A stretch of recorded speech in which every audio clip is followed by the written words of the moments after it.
بسم اللہ الرحمن الرحیم هو القادر هو الحق هو المعین۔ اے عالم نجوم و جواہر کے کردگار، انہائے کائنات کے ذوق نمو میں تو تیرے وجود کی ہے گواہی چمن چمن، ظاہر کہاں کہاں نہ ہوا رنگ بو میں تو۔ اکثر یہ سوچتا ہوں کہ موج نفس کے ساتھ شہرگ میں گونجتا ہے لہو یا لہو میں تو۔ تمام تعریف اللہ وحدہ لا شریک کے لیے، درود و سلام ہو حضور جان عالم صلی اللہ تعالی علیہ وآلہ وسلم کی ذات طیبات پر، آپ کی آل اطہار پر۔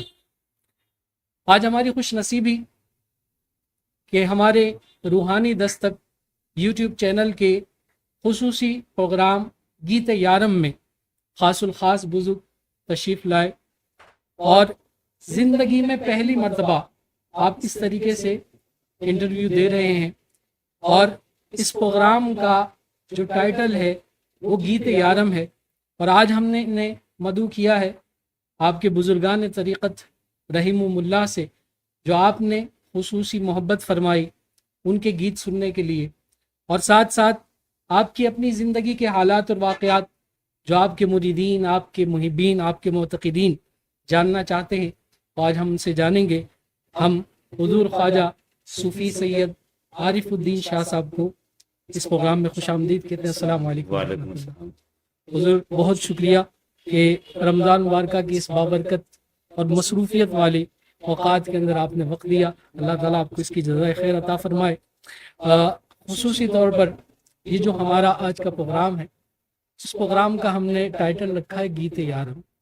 حضور آپ کے جو پیر و مرشد ہیں ان کے متعلق ہم جاننا چاہیں گے کہ ان سے آپ کا تعلق کب اور کس طریقے سے جڑا، اور پھر آپ نے ان سے اکتساب فیض کس طریقے سے کیا، ارشاد فرمائیں۔ جی، اصل میں جو میری تھوڑی سی اپنی زندگی آپ کو بتاؤں کہ کس طرح اپنے مرشد تک پہنچا ہوں جی میں۔ جی تو میں مطلب ایسے چھوٹی سی عمر تھی، میں مطلب والد صاحب میرے فوت ہو گئے، تو نیکر پہننے کی عمر تھی، تو اس کے بعد میرے پر جو ہے نا بڑی ایک سخت وقت گزرا میرے پاس نا، خاص طور پہ یہ رزق کے معاملے میں، تو بہت زیادہ سختی آئی میرے پر، تو میں اس کے پریشانی میں کہیں اچھا بھی ہو جاتا تھا، کہیں غلط بھی ہو جاتا تھا، تو پھر ایک اچھی سروس تھی وہ وہاں سے میرا حساب کتاب ختم ہو گیا، بلکہ وہ پورا وہ سسٹم ہی بند ہو گیا، وہاں پر ساتھ سب کا ہی خراب ہو گیا، تو پریشانی میری بڑھ گئی۔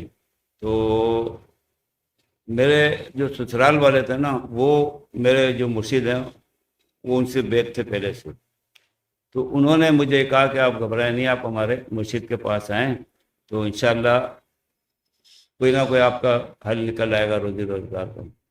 تو پھر میں وہ ادھر مجھے لے گئے، بکرا پار 2.5 نمبر پہ ان کا آستانہ تھا، تو وہاں پر پہلی مرتبہ میں گیا ہوں وہاں پر، تو ان سے ملاقات کی، تو انہوں نے پہلی ملاقات میں مجھے یہ کہا کہ آپ گھبرائیں نہیں، اگر ایک در بند ہے تو اللہ 100 در کھول دے گا۔ سبحان اللہ۔ تو اس طرح میرا ان سے آنا جانا ہوا، تو ایک کافی عرصہ ادھر میرے ان کے ساتھ مطلب گزارا، اس طرح کہ میں بیعت نہیں ہوا ان سے، مرید نہیں ہوا ان سے۔ تو اس کی ایک وجہ یہ تھی کہ میرے اپنے ذہن کے اندر ایک چیز سمائی ہوئی تھی بچپنے سے جی کہ میں سید ہوں صحیح اور مجھے کسی کی مریدی کی ضرورت نہیں ہے۔ یہ میرا اپنا ایک ذہن اس لیے تھا کہ جب بچپن سے جو نا مجھے، آج تو وہ نسل ختم ہو گئی ہے جو سیدوں کا اور اہل بیت کا احترام کرتی تھی، تو میں چھوٹا تھا جب پانی پیتا تھا نا، تو 2-4 گھونٹ پیو نا تو پانی اور دوسرے لوگ چھین کے پی جاتے تھے، تو مجھے سمجھ نہیں تھی اس زمانے میں، چھوٹا تھا، میں اپنی والدہ سے کہتا تھا کہ ماں یہ کیوں پانی نہیں پینے دیتی، تو مجھے سمجھاتی تھی کہ بیٹا یہ جو نا سیدوں کا ادب احترام کرتے، وہ جھوٹا پانی پینا اور جھوٹا کھانا اپنے لیے بھائی سے سعادت سمجھتے ہیں، تو آپ اس کو غصہ نہ ہویا کرو۔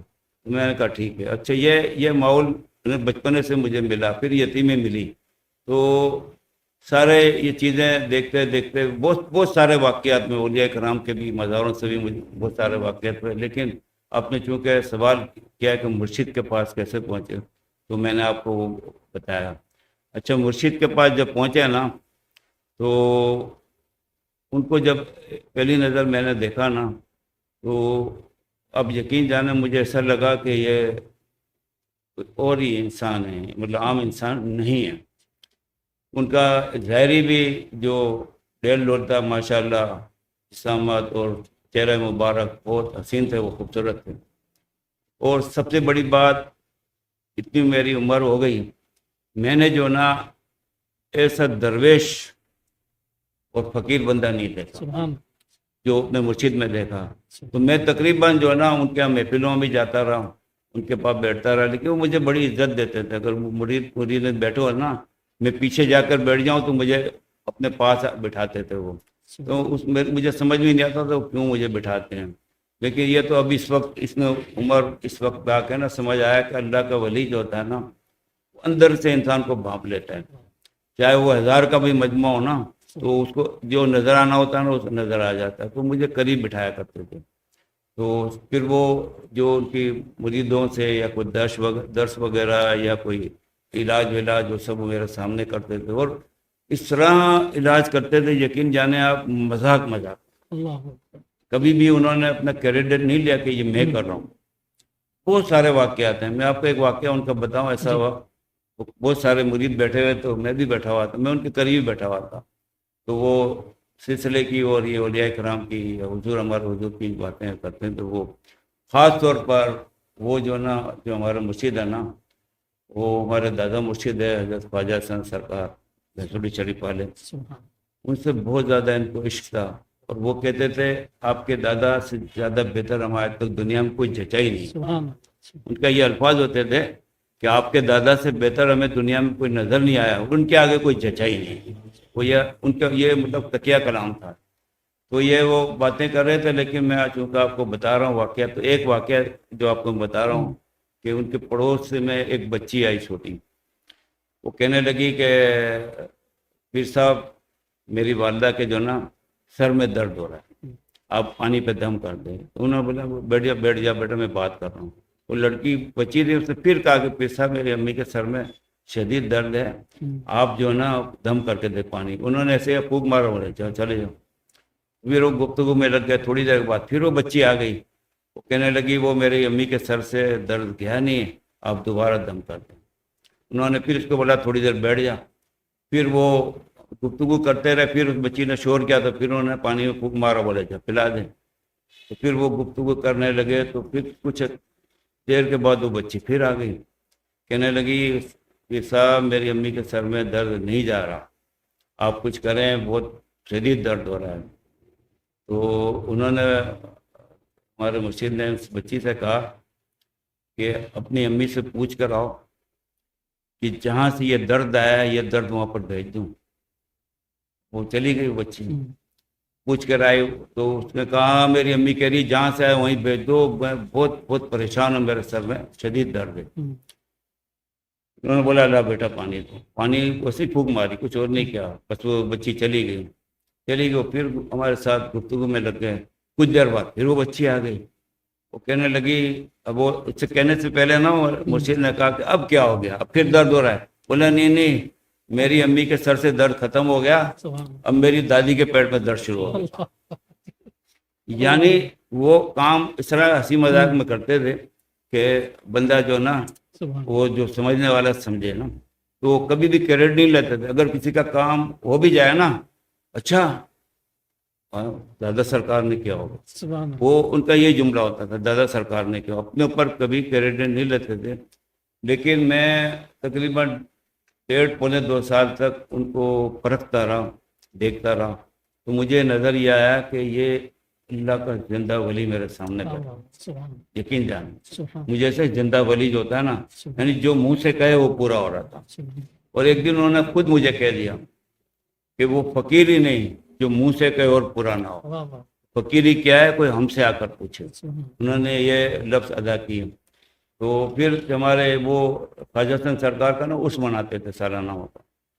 جب عرس ہوا تو ایک شاید 2 عرس میں نے پہلے اٹینڈ کیے تھے. تو تیسرا عرس آیا نا، تو پھر میرے ذہن میں یہ خیال آیا کہ اب مجھے ادھر مرید ہو جانا چاہیے. یعنی میرے ذہن میں جو خیال تھا نا سید کا، وہ تھوڑا ہٹ گیا. میں نے کہا نہیں یار، یہاں پر جو نا کوئی رہنمائی مجھے مل جائے گی.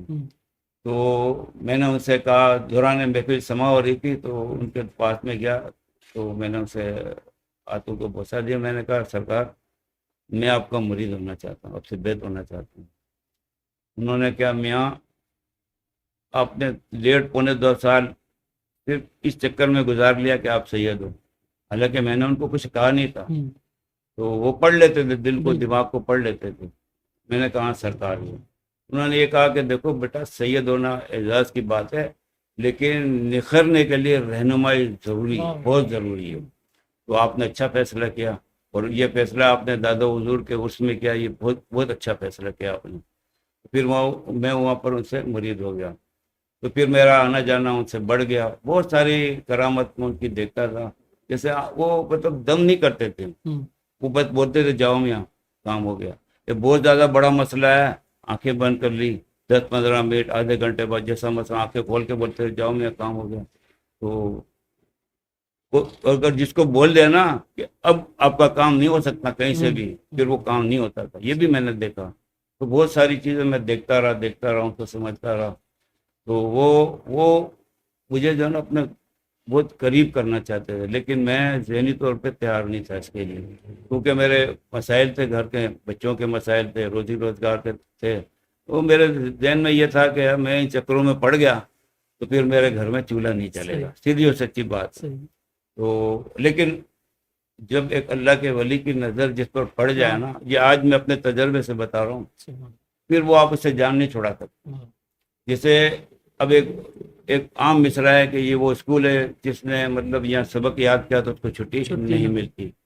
اچھا میرا مسئلہ یہ تھا کہ مجھے سبق یاد کرنے کی ضرورت نہیں تھی. میری زندگی جس طرح گزری ہے نا، سخت امتحان میں اللہ نے گزاری ہے، اور غربت میں اور رزق کے معاملے میں بڑی تنگ دستی میں گزاری.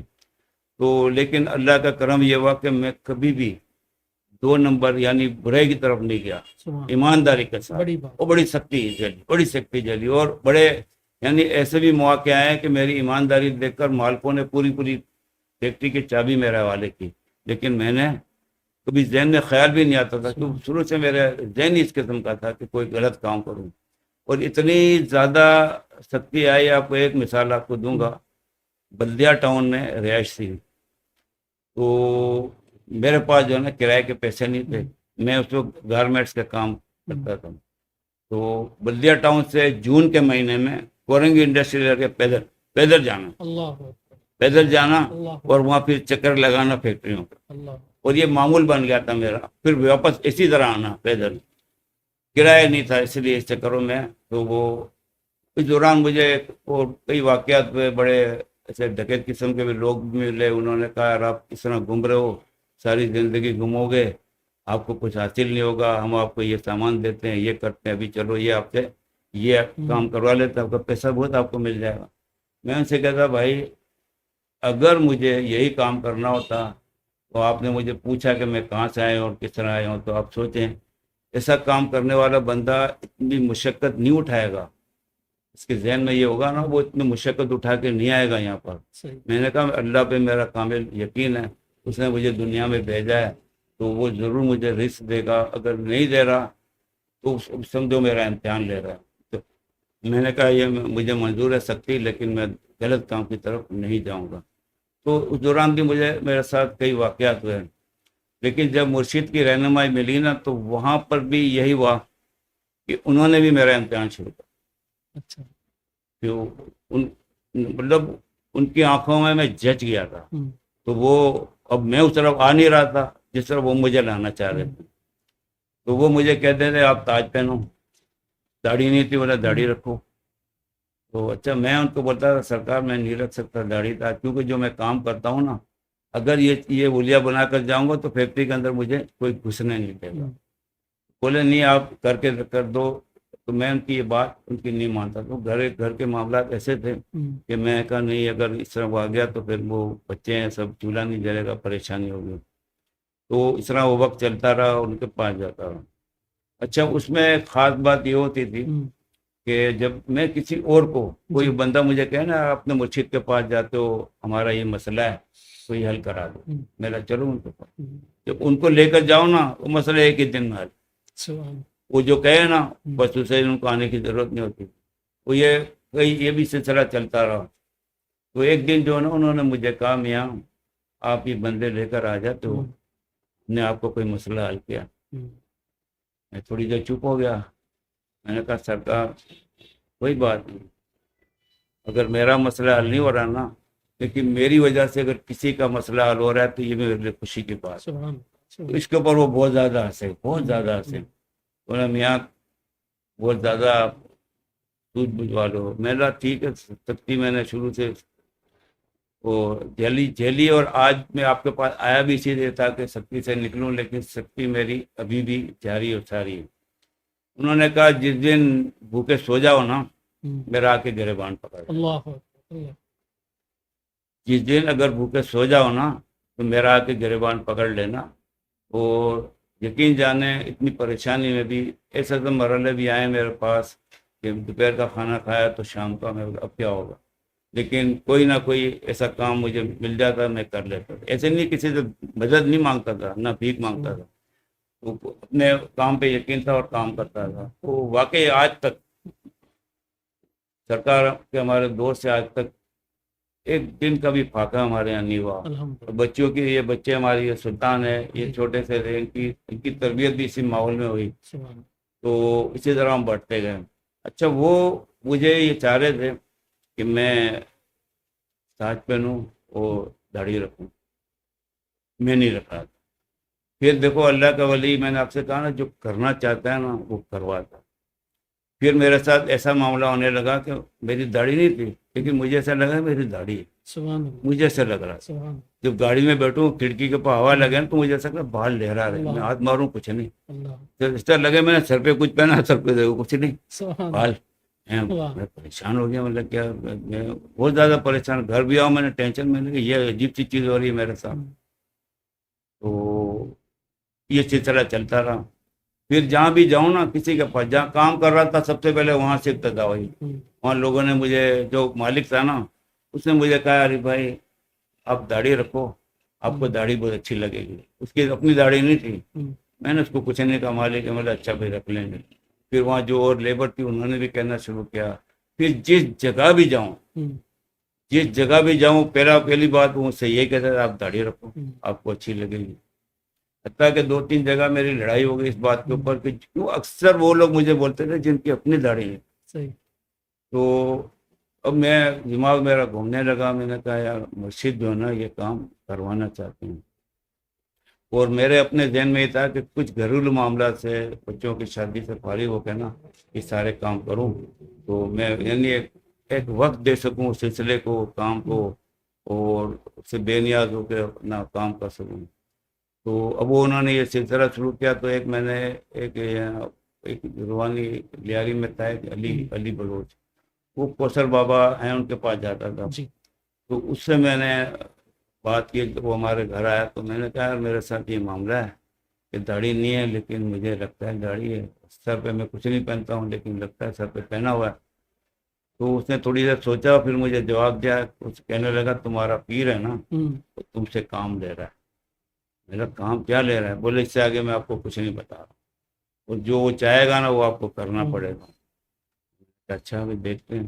میں نے کہا اتنی مہربانی کرو کہ یہ جو ہے نا یہ جو مجھے آتا ہے نا خیال یہ داڑھی ہے اور یہ ختم ہو جائے.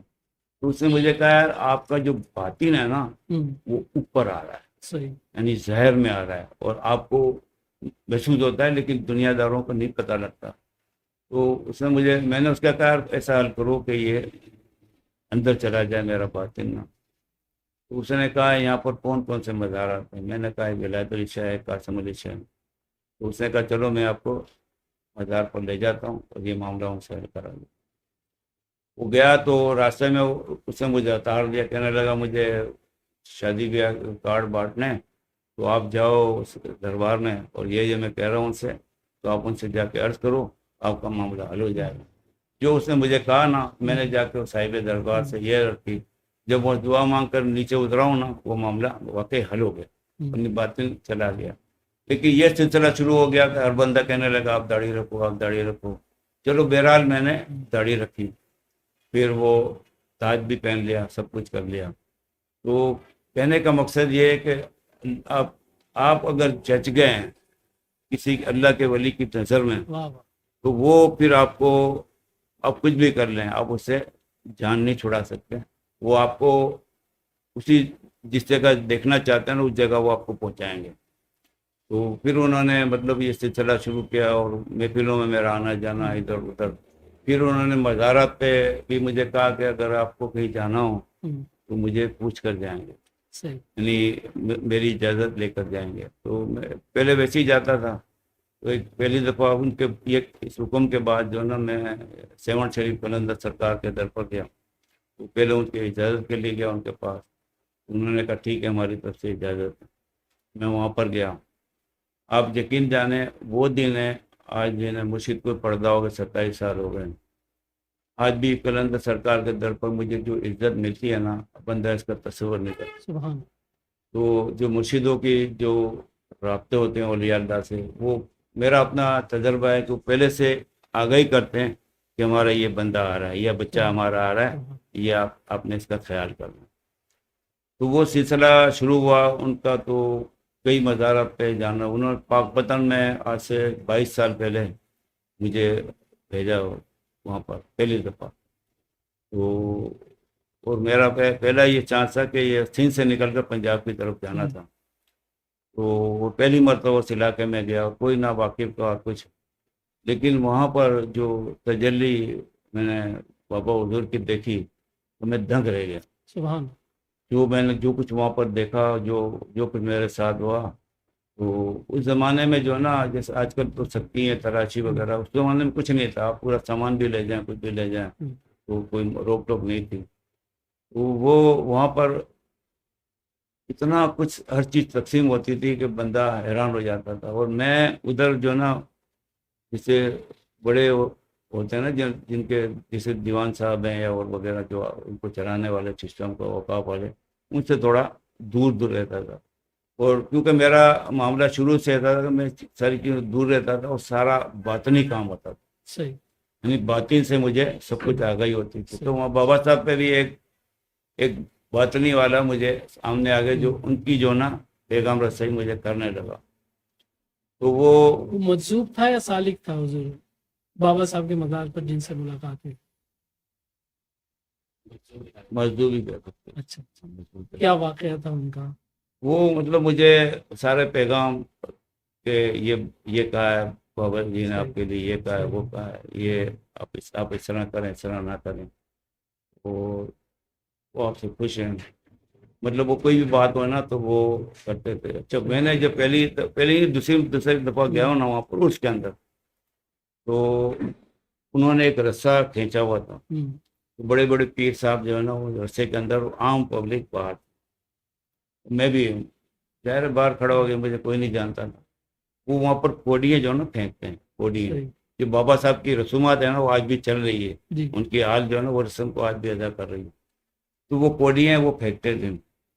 تو وہ میں اتنا دور تھا کہ کوڈی ادھر تک نہیں آتی. صحیح. تو میں نے حضور بابا صاحب کے گنبد کی طرف دیکھ کر کہا کہ بابا حضور میں اتنا دور ہوں اور یہ کوڈی مجھے چاہیے اور یہاں تک آ بھی نہیں. اگر غلطی سے کوئی آ جائے تو یہاں کے جو لوگ ہیں نا مقامی اس میں جھپڑتے تھے کہ میرے سے کا بندے کا کام نہیں. پھر میں نے اتنا کہا ان سے اور میں کھڑا ہو گیا، ادب کے ساتھ سے کھڑا ہو گیا. بڑا رش تھا. رستے کے آگے ایک پولیس والا کھڑا، سپاہی کھڑا ہوا تھا. اس کی نظر بالکل میرے پر رک گئی، ٹک گئی. یعنی یہ کسی کو دیکھ رہا ہے نا بالکل رک گیا. میں اس کو دیکھتا رہا. پھر مجھے اسے کر رہا ہے ایسا، تو میں سمجھا پتہ نہیں کسی اور کو کر رہا ہوگا. میں نے آگے پیچھے دیکھا. پھر میں نے اس کو ایسے اپنا کہا، بولا ہاں. اس اشارے سے کیا رش بہت دور تھا نا، اس نے کہا اسے گھوم کر ادھر سے آؤ. میں ادھر گھوم کر گیا. ادھر ایسے جو کھڑا ہوا تھا وہاں کا گیٹ جو بنا ہوا تھا نا ایسے، مطلب گیٹ کیا تھا، مطلب رسہ وہاں پر نہیں تھا، باقی رسہ تھا. تو وہ کھڑا ہوا تھا. اس نے کہا آپ کون ہیں، آپ اندر نہیں جا سکتے. میں کھڑا ہو گیا. وہ سپاہی آ گیا. سپاہی ایسے جو سے کہنے لگا کہ یہ بزرگ ہے اور اندر جائے گا.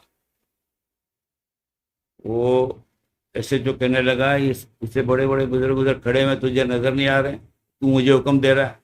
بولا یہ جائے گا، یہ جائے گا، صورت میں جائے گا. وہ اپنے افسر کے سامنے ڈٹ گیا. اچھا میرے ذہن میں آ گیا اب اس کے اندر جو ہے بابا صاحب کا کمال شروع ہو گیا. تو وہ کہنے لگا تو مجھے حکم دے رہا ہے. دونوں کی بحث شروع ہو گئی. میں نے اسے کو پکڑا, میں نے کہا بات سنو, آپ جس در پہ ڈیوٹی دے رہے ہو آپ کو کوئی تمیز نہیں. آپ کا سپاہی کبھی آپ کے سامنے زبان کھول سکتا ہے؟ کسی نے کھولی ہے؟ کہنا نہیں. میں لاٹھی دس. کیوں؟ میرا مجھے سمجھ نہیں آ رہی اس کے اندر کون بول رہا ہے. میں ذرا غصے سے بولا, میرے سے کہاں وہ ہٹ گیا. وہ پھر میں چلا. جب اندر گیا ہوں تو پھر مجھے وہ جو کچھ پوڑیاں چھوڑی جو ملنے تھی ملے, یعنی اس وقت مجھے کوئی جانتا نہیں تھا وہاں پاک پتن میں. اور ابھی یہ حال ہے کہ مجھے کوئی شاید کوئی ایسا بندہ ہو جو مجھے نہ چاہتا پاک پتن کے اندر دربار میں, چاہے وہ کاپ والے ہوں, دیوان جی ہوں, یا کوئی مجاور ہوں, جو کوئی بھی ہوں پر. تو وہاں پر جو ہے نا میں نے پاک پتن میں بھی بہت سی چیزیں دیکھی باطنی, بہت سی جو چیزیں باطن کی جو ہوتی ہیں وہ دیکھی, اور بہت کچھ مجھے نظر آیا وہاں پر. یعنی اس کے اندر خاص طور پر تو میں اس طرح جانے لگا, صرف اس میں نہیں, یعنی سال میں 4 5 6 مرتبہ جانے لگ گیا وہاں پر. تو ان کا بھی ڈائریکٹ تو نہیں, کسی انڈائریکٹلی سامنا بھی ہوا بابا صاحب کا. تو وہ مجھے باقاعدہ پیغام اس طرح آتا تھا کہ جیسے بیشتی دروازہ کھلتا ہے, جنتی دروازہ, تو پیغام آتا تھا کہ آپ کو اس سے گزر. اب میں ادھر پہلی دفعہ گیا نا واقف تھا, تو مجھے دربار انہوں نے جو زہر کے بعد بند کر دیا, سب کو ہٹا دیا, بھائی آج بیشتی دروازہ کھلے گا. تو اب اس کے میں نیچے اتر گیا. میں نے ادھر دکانداروں سے پوچھا بھائی یہ کب کھلے گا اور کیسے اندر جایا جاتا ہے. انہوں نے کہا یار وہ نگینہ چوک ہے آگے, وہاں سے لائن شروع ہوتی ہے اور آپ کو اس لائن میں لگ کے آنا پڑے گا جب بھی آپ جائیں. میں نے کہا ٹھیک ہے بھائی, اب حکم آیا تھا, میں نے کہا ٹھیک ہے چلے جاتے ہیں. اب میں وہ نگینہ چوک نیا سے اس سے پہلے ایک عصر کی اذان ہو گئی مسجد میں, گلی میں چھوٹی سی گلی تھی, وہ مسجد میں اندر چلا گیا, میرا نماز پڑھ لوں. جب نماز پڑھ کے فارغ ہوا نا, تو وہ امام صاحب تھے, انہوں نے کہا جس کو, یعنی انہوں نے پنجابی کا جنو بیشتی لنگڑا ہے وہ تھے رک جائے, یعنی جس کو جنتی دروازے سے گزرنا ہے وہ ادھر ہی رک جائے. ابھی ناسخانی ہوگی, پھر مغرب ہوگی, مغرب کے بعد بیان ہوگا, پھر اس کے بعد عشاء ہوگی, اور وہ کھلتا تھا عشاء کے بعد. تو اس نے کہا میرا آپ سے وعدہ ہے یہ امام صاحب نے کہ سب سے پہلے میں آپ لوگوں کو لگاؤں گا اگر بیٹھ گئے. میں نے کہا ایسے اچھی میں بیٹھا رہا. اور جب عشاء کا ٹائم آیا, عشاء کی میں آخری 2 رکعت نفل پڑھ رہا تھا نا, ایسے چپ صاحب آ گئے. اس نے مطلب یہ کہا کہ بھائی جس کو چل رہا ہے جنتی دروازے میں بیشتی سے گزرنا ہے تو آپ آ جائیں. میں تو پھٹافٹ اس میں گیا, آپ یقین جانیں بالکل سب سے آگے اور سب سے پہلے نکلا وہاں سے بیشتی. تو یہ مجھے حکم ملتا رہا اور چلتا رہا, اور کبھی بھی مجھے ادھر سے گزرنے میں تکلیف نہیں ہوئی. ایک دفعہ مجھے ایسا ہوا کہ ایک وہ ادھر بابا جی تھے, انہوں نے کہا کہ بھائی آپ جو نا بیشتی ہونا ہے آپ کو, تو میں اپنا بندہ بھیجتا ہوں, ایک وہ ڈی ایس پی ہے ان کے پاس چلے جا, وہ آپ کو نکال دیں گے. تو میں ادھر وہ بندہ مجھے لے کر گیا, بڑی شیلنگ ہو رہی ہے, لاٹھی چارج ہو رہا ہے, آنسو گئے. آپ دیکھیں بندہ آنکھیں مرتا, اتنا رش تھا جنتی دروازہ اندر وہ جانے کے لیے. تو اس بندے تک انہوں نے پہنچایا, تو اس نے بولا آپ لین میں لگ جائیں. اب وہ لین میں لگاؤں نا, تھوڑا سا آگے گیا ہوں, یقین مانے وہ پولیس والے لاٹھی مار رہے تھے, لیکن اسی لاٹھی مارنے والے پولیس والے نے مجھے بولا آپ باہر آئیں. مطلب کیوں؟ بولا آپ کو اس میں لین کی ضرورت نہیں, آپ ایسے ہی جائیں. اچھا پھر میں آگے گیا تو آگے پھر وہ لاٹھی ہو رہی تھی, مار رہے تھے, تو میں پھر اندر چلا گیا لین میں. پائپ دیکھا ہوگا نا پائپ کے جنگلے میں, تو پھر اس دوسرے پولیس والے نے مجھے لکھا ہے, بولا آپ کے لیے جنگلہ نہیں ہے, آپ چلے جائیں باہر. تو اسی طرح کرتے کر آخر میں ایک افسر تھا پولیس کا, اس نے بولا خبردار آپ کو اندر نہیں جانا ہے, آپ ایسے ہی چلے جائیں سیدھے. تو وہ دوسری مرتبہ ایسے گزرا. پھر اس کے بعد وہ ہر مرتبہ جانا مجھے کوئی تکلیف نہیں ہوئی. تقریباً میرا خیال ہے 8 9 یا 10 مرتبہ میں ادھر گزر چکا ہوں.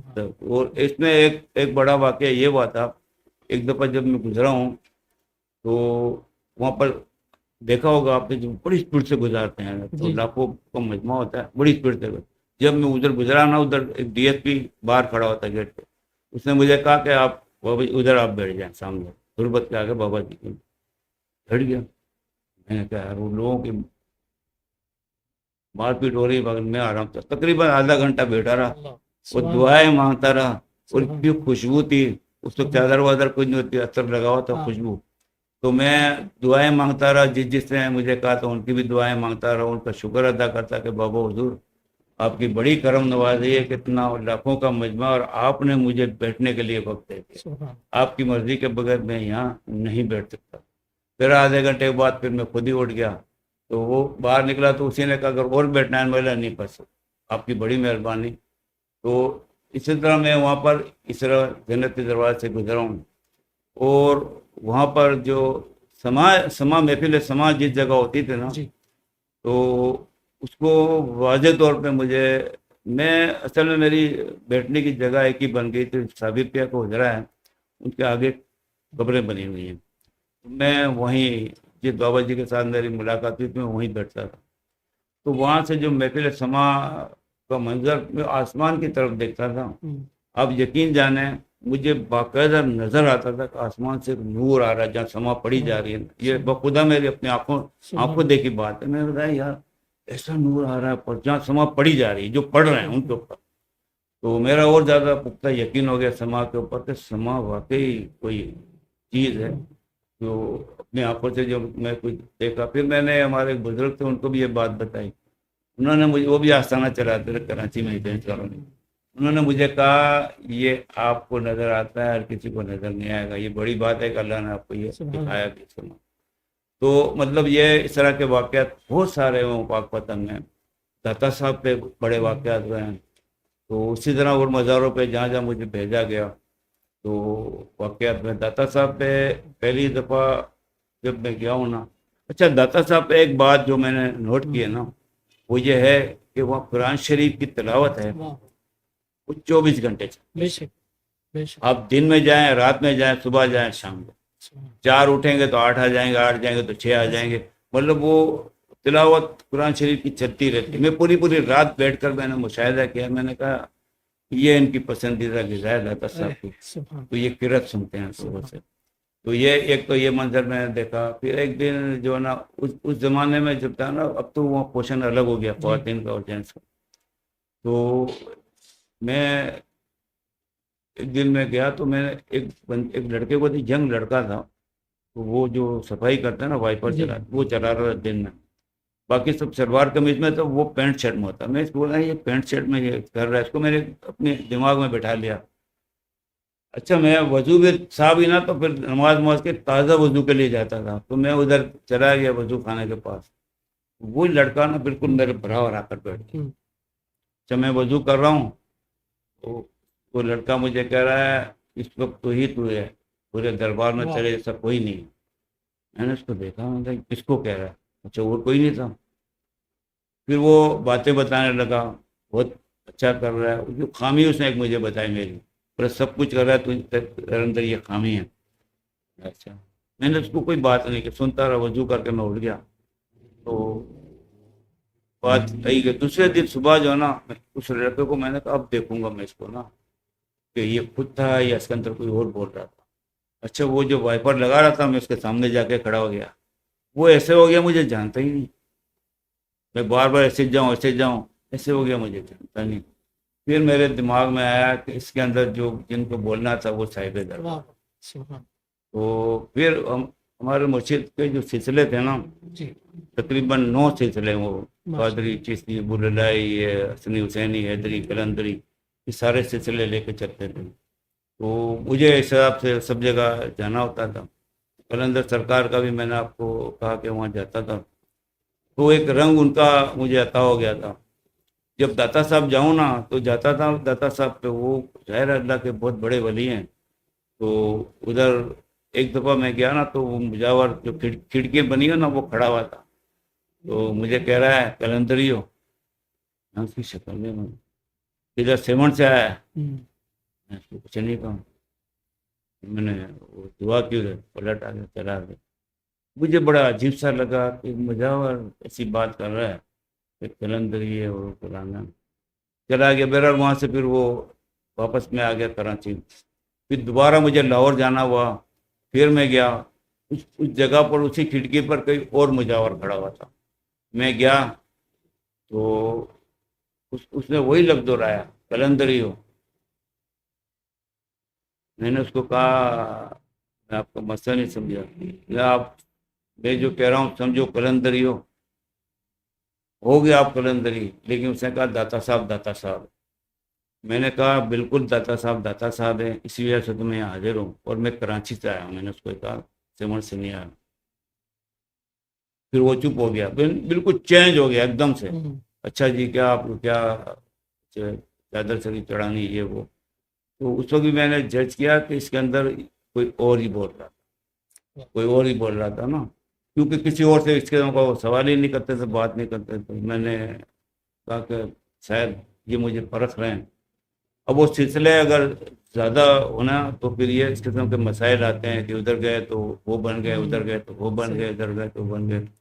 اور اتنا بڑا کرم ہے کہ جس دربار میں بھی پاکستان کے کسی شہر کے اندر جس دربار پہ بھی گئے نا، بے تحاشا عزت ملی. اور کئی جگہ صاحب دربار میرے سامنے آتے، صاحب دربار بالکل جسم کے ساتھ، اتنے روحانی طور پہ نہیں، جسم کے ساتھ آ گئے. کئی درباروں میں سبھی ہوا، اور میں نے ان کو پرکھ بھی لیا. تو ایک وہ بابا بلے شاہ کے مرشد ہے شاہ عنایت دیا، ان کا بھی لاہور میں مزار ہے. تو وہاں بھی میں جاتا رہوں، وہاں پر بڑا قلبی سکون مجھے ملنے لگا. تو میں لاہور جب بھی جاؤں نا ادھر جانے لگتا. تو ایک پھر وہ محفل بھی کرتے ہیں جو مرید وغیرہ صاحب محفل جو آستانے میں کرتا ہوں وہاں جا کے محفل کرتے ہیں، تو ان کو وہ بہت زیادہ پسند آنے لگی. ایک دن وہ خدا سامنے، لیکن تربت کے پاس نہیں ہے جہاں گیٹ ہے نا، وہاں کے کھڑے ہو گئے اور دیکھ رہے ہیں. اچھا میں نے ان کی آنکھیں دیکھی، میں سمجھ گئی. تو میں نے کہا دیکھو اب یہ خود کیا کرتے ہیں. تو محفل جیسے ہی ختم ہوئی نا، میں سیدھا ان کے پاس اٹھ کے چلا گیا. میں نے ان کا ہاتھ پکڑا تو انہوں نے بولا یہ کیا کر رہے ہو. بس میں نے تو ان کو کہا جب آنکھیں دیے سمجھ دیے تو بس مجھے ہاتھ کو بوسہ لینے. انہوں نے بوسہ لینے دیا، پھر وہ ایک دم سے جیسے چلے گئے. تو اس طرح کے واقعات کئی درباروں میں آئے میرے سامنے. دادا حسن میاں سرکار سے پہلی ملاقات ہاں وہ دیکھو میں آج تک انڈیا نہیں گیا ہوں، تو وہاں ظاہر ہے میں نے نہ ان کو دیکھا ہے، نہ ان کو مزار کو دیکھا ہے. تو تمنا ہے ضرور، میری بہت بڑی تمنا ہے کہ بھینسوڑی شریف جاؤں اپنے دادا حضور کے دربار پر، تو وہاں میری حاضری ہو جائے. لیکن انہوں نے ایسا کیا، ایک دن وہ خود آ گئے. وہ آئے اس طرح جیسے کوئی آتا ہے نا پلنگ فقیر، اس طرح آ گئے وہ. تو حسین نے ہمارے آ کر بیٹھ گئے. تو اس وقت وہی حالات تھے میرے پریشانی کے. تو میں نے اسے دعا کے لیے عرض کی کہ میں نے کہا آپ دعا کریں میرے. اچھا وہ مجھے دیکھے جا رہے ہیں، ہنسے جا رہے ہیں. اچھا میرے دماغ میں آ رہا ہے ان کو کہیں میں نے دیکھا ہے، انہیں کہیں دیکھا ہے، لیکن دماغ میرا کام نہیں کر رہا. اور وہ انہوں نے پنجابی زبان میں گفتگو شروع کر دی. مطلب ان کو خالص اردو، جس علاقے کے وہاں تو خالص اردو ہونی چاہیے نا، وہ پنجابی زبان میں. وہ مجھے کہنے لگے میں حق بہو تو آیا پتر اور میں تیرے لیے دعا کروں گا. تو میں نے ان کو مختصر سب حالات بتائے. تو انہوں نے کہا فکر نہ کرو سب صحیح ہو جائے. وہ گفتگو پنجابی میں کر رہے تھے. تو انہوں نے مطلب اس زمانے 2 روپے کا نوٹ تھا، تو 2 روپے کا نوٹ پورے میرے بچوں کو بھی دی، مجھے بھی دی. ایک تصویر دی انہوں نے وائٹ اور سفید دانے والی، ایسے پڑھا کرو، درود شریف پڑھا کرو، اور جو بجائے تو پڑھا کرو. پھر وہ کہنے لگے ہوں میں چلا، میرے کل کرایہ نہیں، یعنی پرکھنے کے لیے مجھے میرے کل کرایہ نہیں، مجھے اتنے جانا ہے اخباؤ جنگ، انہوں کرایہ دے. اچھا ان کو پتا تھا میری جیب میں کرایہ جتنے پیسے نہیں تھے، جو حقیقت بات آپ کو بتاؤں. اچھا انہوں نے یہ بولا کہ میرا دل بڑا دکھا. میں نے کہا یار یہ بزرگ مجھ سے معمولی تقاضا کر رہے ہو، میں ان کی ہیلپ نہیں کروں. اچھا وہ ہنسے جا رہے ہیں. تو میں نے کہا اچھا وہ دن تھا 11ویں تاریخ کی. میں نے جیب میں پیسے ڈالے، ہاتھ ڈالا نا تو 11 روپے نکلے. 11 روپے. میں نے ان سے کہا بزرگوں میرے پاس یہی ہے. تو انہوں نے اس کو رکھ لیا، بہت زیادہ ہنسے اس کے بعد. پھر کہنے لگے اور میں نے اجازت دو میں جا رہا. اچھا میں کھڑا ہو گیا. تو بولا نہیں مطلب میرے ساتھ نہ ہو، میں چلا جاؤں گا. نے بولا نہیں. میں نے ان کا ہاتھ پکڑ لیا. جب ہاتھ پکڑا نا ایسا لگا میں نے برف کی سیل کے اوپر ہاتھ رکھ دیا، اتنا ٹھنڈا. میں ایک دم چونک گیا. میں نے کہا یہ کیا ہے؟ تو انہوں نے کہا میں نے وطن نہ لیں. تو میں نے کہا اچھا چلو میں آپ کو گیٹ تک چھوڑنے آتا. بولے آ جاؤ. پھر گیٹ تک چھوڑا نا, پھر مڑ کے انہوں نے بڑی مسکراہٹ سے مجھے دیکھا. پھر مجھے انہوں نے پنجابی زبان میں بولا کہ سنو دسنا نہیں کہ میں آیا سی, نہ مڑ کے میں نے ویکھنا کہ میں کتنے گیا, میں ایک باری اور آوا. میں کہہ رہا ہوں تو میں نے نہیں دیکھا. تو اکثر ایسا ہوتا تھا کوئی بھی اللہ کا ولی ملے نا تو وہ آگے جا کے غائب ہو جاتا. یہ مشاہدہ تھا. تو میں نے کہا یہ ان کا حکم ہے. لیکن اس وقت تک میں سمجھ نہیں سکا تھا کہ یہ میرا دادا حضور ہے. جب وہ چلے گئے نا تو میں سر پکڑ کے بیٹھ گیا. میں نے کہا یار اس کو کہیں دیکھا ہے, تو میری ذہن میں نہیں آ رہا کون ہے یہ. تو یہ سلطان ہے نا وہ تو بہت چھوٹا تھا. میں نے کہا بیٹا تو بتا کون. تو اس نے مجھے, بہت چھوٹا تھا یہ, اس نے کہا ابو یہ جو ہے نا ہمارے دادا مرشد. وہ کہا نا تو میں نے جب اپنا ذہن لڑایا نا, میں نے کہا وہی جسامت سب کچھ وہی, اور مجھے ڈاج دے گئے دھوکہ دے گئے. تو میں نے کہا کاش مجھے پتہ لگ گیا تو میں تو اندر آ کر کو بٹھا تھا. لیکن وہ ایک خاص بات یہ تھی کہ روحانی طور پہ نہیں, جسمانی طور پر آئے. اور یہ ایک اللہ کے ولی کی شان ہے کہ انڈیا میں ان کا مزار ہے, اور وہاں سے اپنے جسم کے ساتھ اس کراچی شہر کے کونے میں آنا. تو اس چیز نے مجھے بہت زیادہ متاثر کیا. میں نے کہا اللہ کے ولیوں کی اللہ نے اتنی طاقت دی, وہ سب کچھ کر سکتے ہیں اپنی قبروں سے نکل. اچھا, اس وقت حضور خواجہ صدیق شاہ صاحب جو ہے وہ حیات تھے یا پردہ فرما گئے جب یہ واقعہ ہوا؟ دادا حسن میاں سرکار میرے خیال پردہ کر گئے تھے. دوسری مرتبہ پھر ملاقات ہوئی ان سے؟ نہیں, دوسری دفعہ نہیں ہوئی. پھر اور اولیاء میری دیکھو حضور غوث پاک سے میری ملاقات, اور ہمارا حسب نسب جو ہے نا ہم قادری سید ہیں, یعنی ایک نسبت ہی نہیں, حسب نسب والے قادری ہیں سید ہیں. حضور غوث پاک سے صرف ہمارا جا کے لڑی میں تھی. تو یہ میری سختی جو ہے نا اسی وجہ سے تھی میرے ساتھ. اب مجھے پتہ لگتا ہے کہ یہ جو بزرگ ہیں اولیاء کرام, یہ ہمارا دین اسلام, یہ ایک اچھے انسان کے پر سختی ضرور لاتا ہے. یعنی کوئی نہ کسی نہ قسم کی قربانی وہ لیتا ہے اس سے, کسی قسم کی قربانی. یہ ابھی میں اس مقام پر آ کر نا یہ ساری چیزیں سوچی ہے میں نے. تو جب کربلا والوں کو سوچتا ہوں کہ کربلا لے تو وہ تھے صرف دعا کے لیے ہاتھ اٹھاتے ان کا کام ہو جاتا, لیکن انہوں نے اپنی گردنیں کٹوائی, دین اسلام کو زندہ کیا اور جنت کی سرداری خرید, جنت ان کی سرداری میں آ گئی. تو یہ ایسے واقعات, حضرت ابراہیم علیہ السلام, اسماعیل علیہ السلام کے واقعات, تو ساری چیزیں میرے ذہن میں آنے لگی کہ یہ سب ہمارا دین قربانی مانگتا ہے قدم قدم پہ. اور میرے ساتھ سختی صرف اسی لیے ہے کہ میں ایک حد کے اندر رہوں, آؤٹ آف کنٹرول نہ ہوں. زیادہ اگر کسی کو دولت مل جائے نا تو پھر وہ دولت اس کو جو ہے نا ادھر ادھر پٹری سے اتار دیتی ہے. تو جو مجھے سختیوں میں رکھا ہے اس وجہ سے. حضور غوث پاک کا واقعہ شہر کراچی میں قائد آباد ہے. قائد آباد سے اندر داؤد چورنگی, وہاں پر میں کھڑا تھا گھر آنے کے لیے, گاڑی کے انتظار میں. کوچ چل رہی تھی مصری, تو اتفاق ہے وہ گاڑی لیٹ ہو رہی, آئی نہیں میرے پتہ نہیں کیا معاملہ ہے.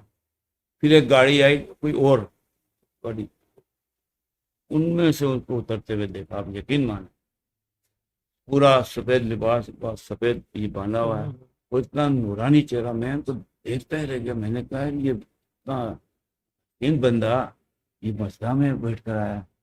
تو وہ سیدھا اتر کے نا ہمارے پاس آ گئی. اچھا, میں نے سلام کرنا چاہا, گلا بند, آواز بند ہو گئی, بالکل نہ کوئی سوال نہ سلام نہ. انہوں نے تھوڑے پھول جو میری فیملی بھی تھی ان کو بھی دیے, مجھے بھی دیے, اور ایسے کیا انہوں نے بھی کچھ نہیں بولا نہ ہمیں بولنے دیا, اور وہ چلے گئے. جب وہ چلے نا تو میں نے سے پیچھے مڑ کے دیکھا تو وہی بھائی. تو پھر ہم نے مرشید سے میں نے اس وقت آیات تھے ان سے پوچھا, انہوں نے پھر سارا بتایا کہ یہ غوث پاک اور آپ کے پاس آئے تھے, پھول اس بات کی علامت ہے آپ کو دینے آئے کہ وہ آپ سے خوش ہیں. تو جس راہ پر تم چل رہے ہو, جس طرح چل رہے ہو, جس طرح تم نے رزق حلال کے لیے یعنی بہت محنت کی ہے, وہ سارے بزرگ آپ سے خوش ہیں, اور آپ ان کے حال ہو یہ زیادہ خوش ہیں. تو یہ آپ سے خوش ہیں, یہ پھول اس لیے دے گئے, یہ آپ یہ اپنے تو پتہ رکھ لینا کسی قرآن شریف میں ایسی جگہ پہ رکھ لینا یادگار کے طور پر. تو پھر میں نے ان کو رکھ لیا. تو اس طرح کے واقعات یعنی اولیاء اللہ بزرگ ایک تو جسم کے ساتھ سامنے آئے اور ایک ایسے بھی آئے ہیں کہ جیسے کسی کے اندر آ گئے کہ اب جیسے آپ ہیں ابھی عثمان ہے مثال پر. اب عثمان کو میں جان رہا ہوں اس سے بات چیت کر رہا ہوں لیکن جب اس کے اندر آئے نا عثمان کا لہجہ چینج ہے گفتگو چینج ہے تو سمجھ میں آ جاتا ہے بھائی عثمان نہیں اندر کوئی اور بول رہا ہے. تو ایسے واقعات بہت سارے ہیں میرے ساتھ. لیکن جو ڈائریکٹ بھی بہت سارے ولی آ گئے. یہاں پر تینٹی پہ ایک وہ ہے مزار جن کا نور الدین شاہ میں ایک بہت بڑی پریشانی تھی میری تو مسئلہ حل نہیں ہو رہا تھا.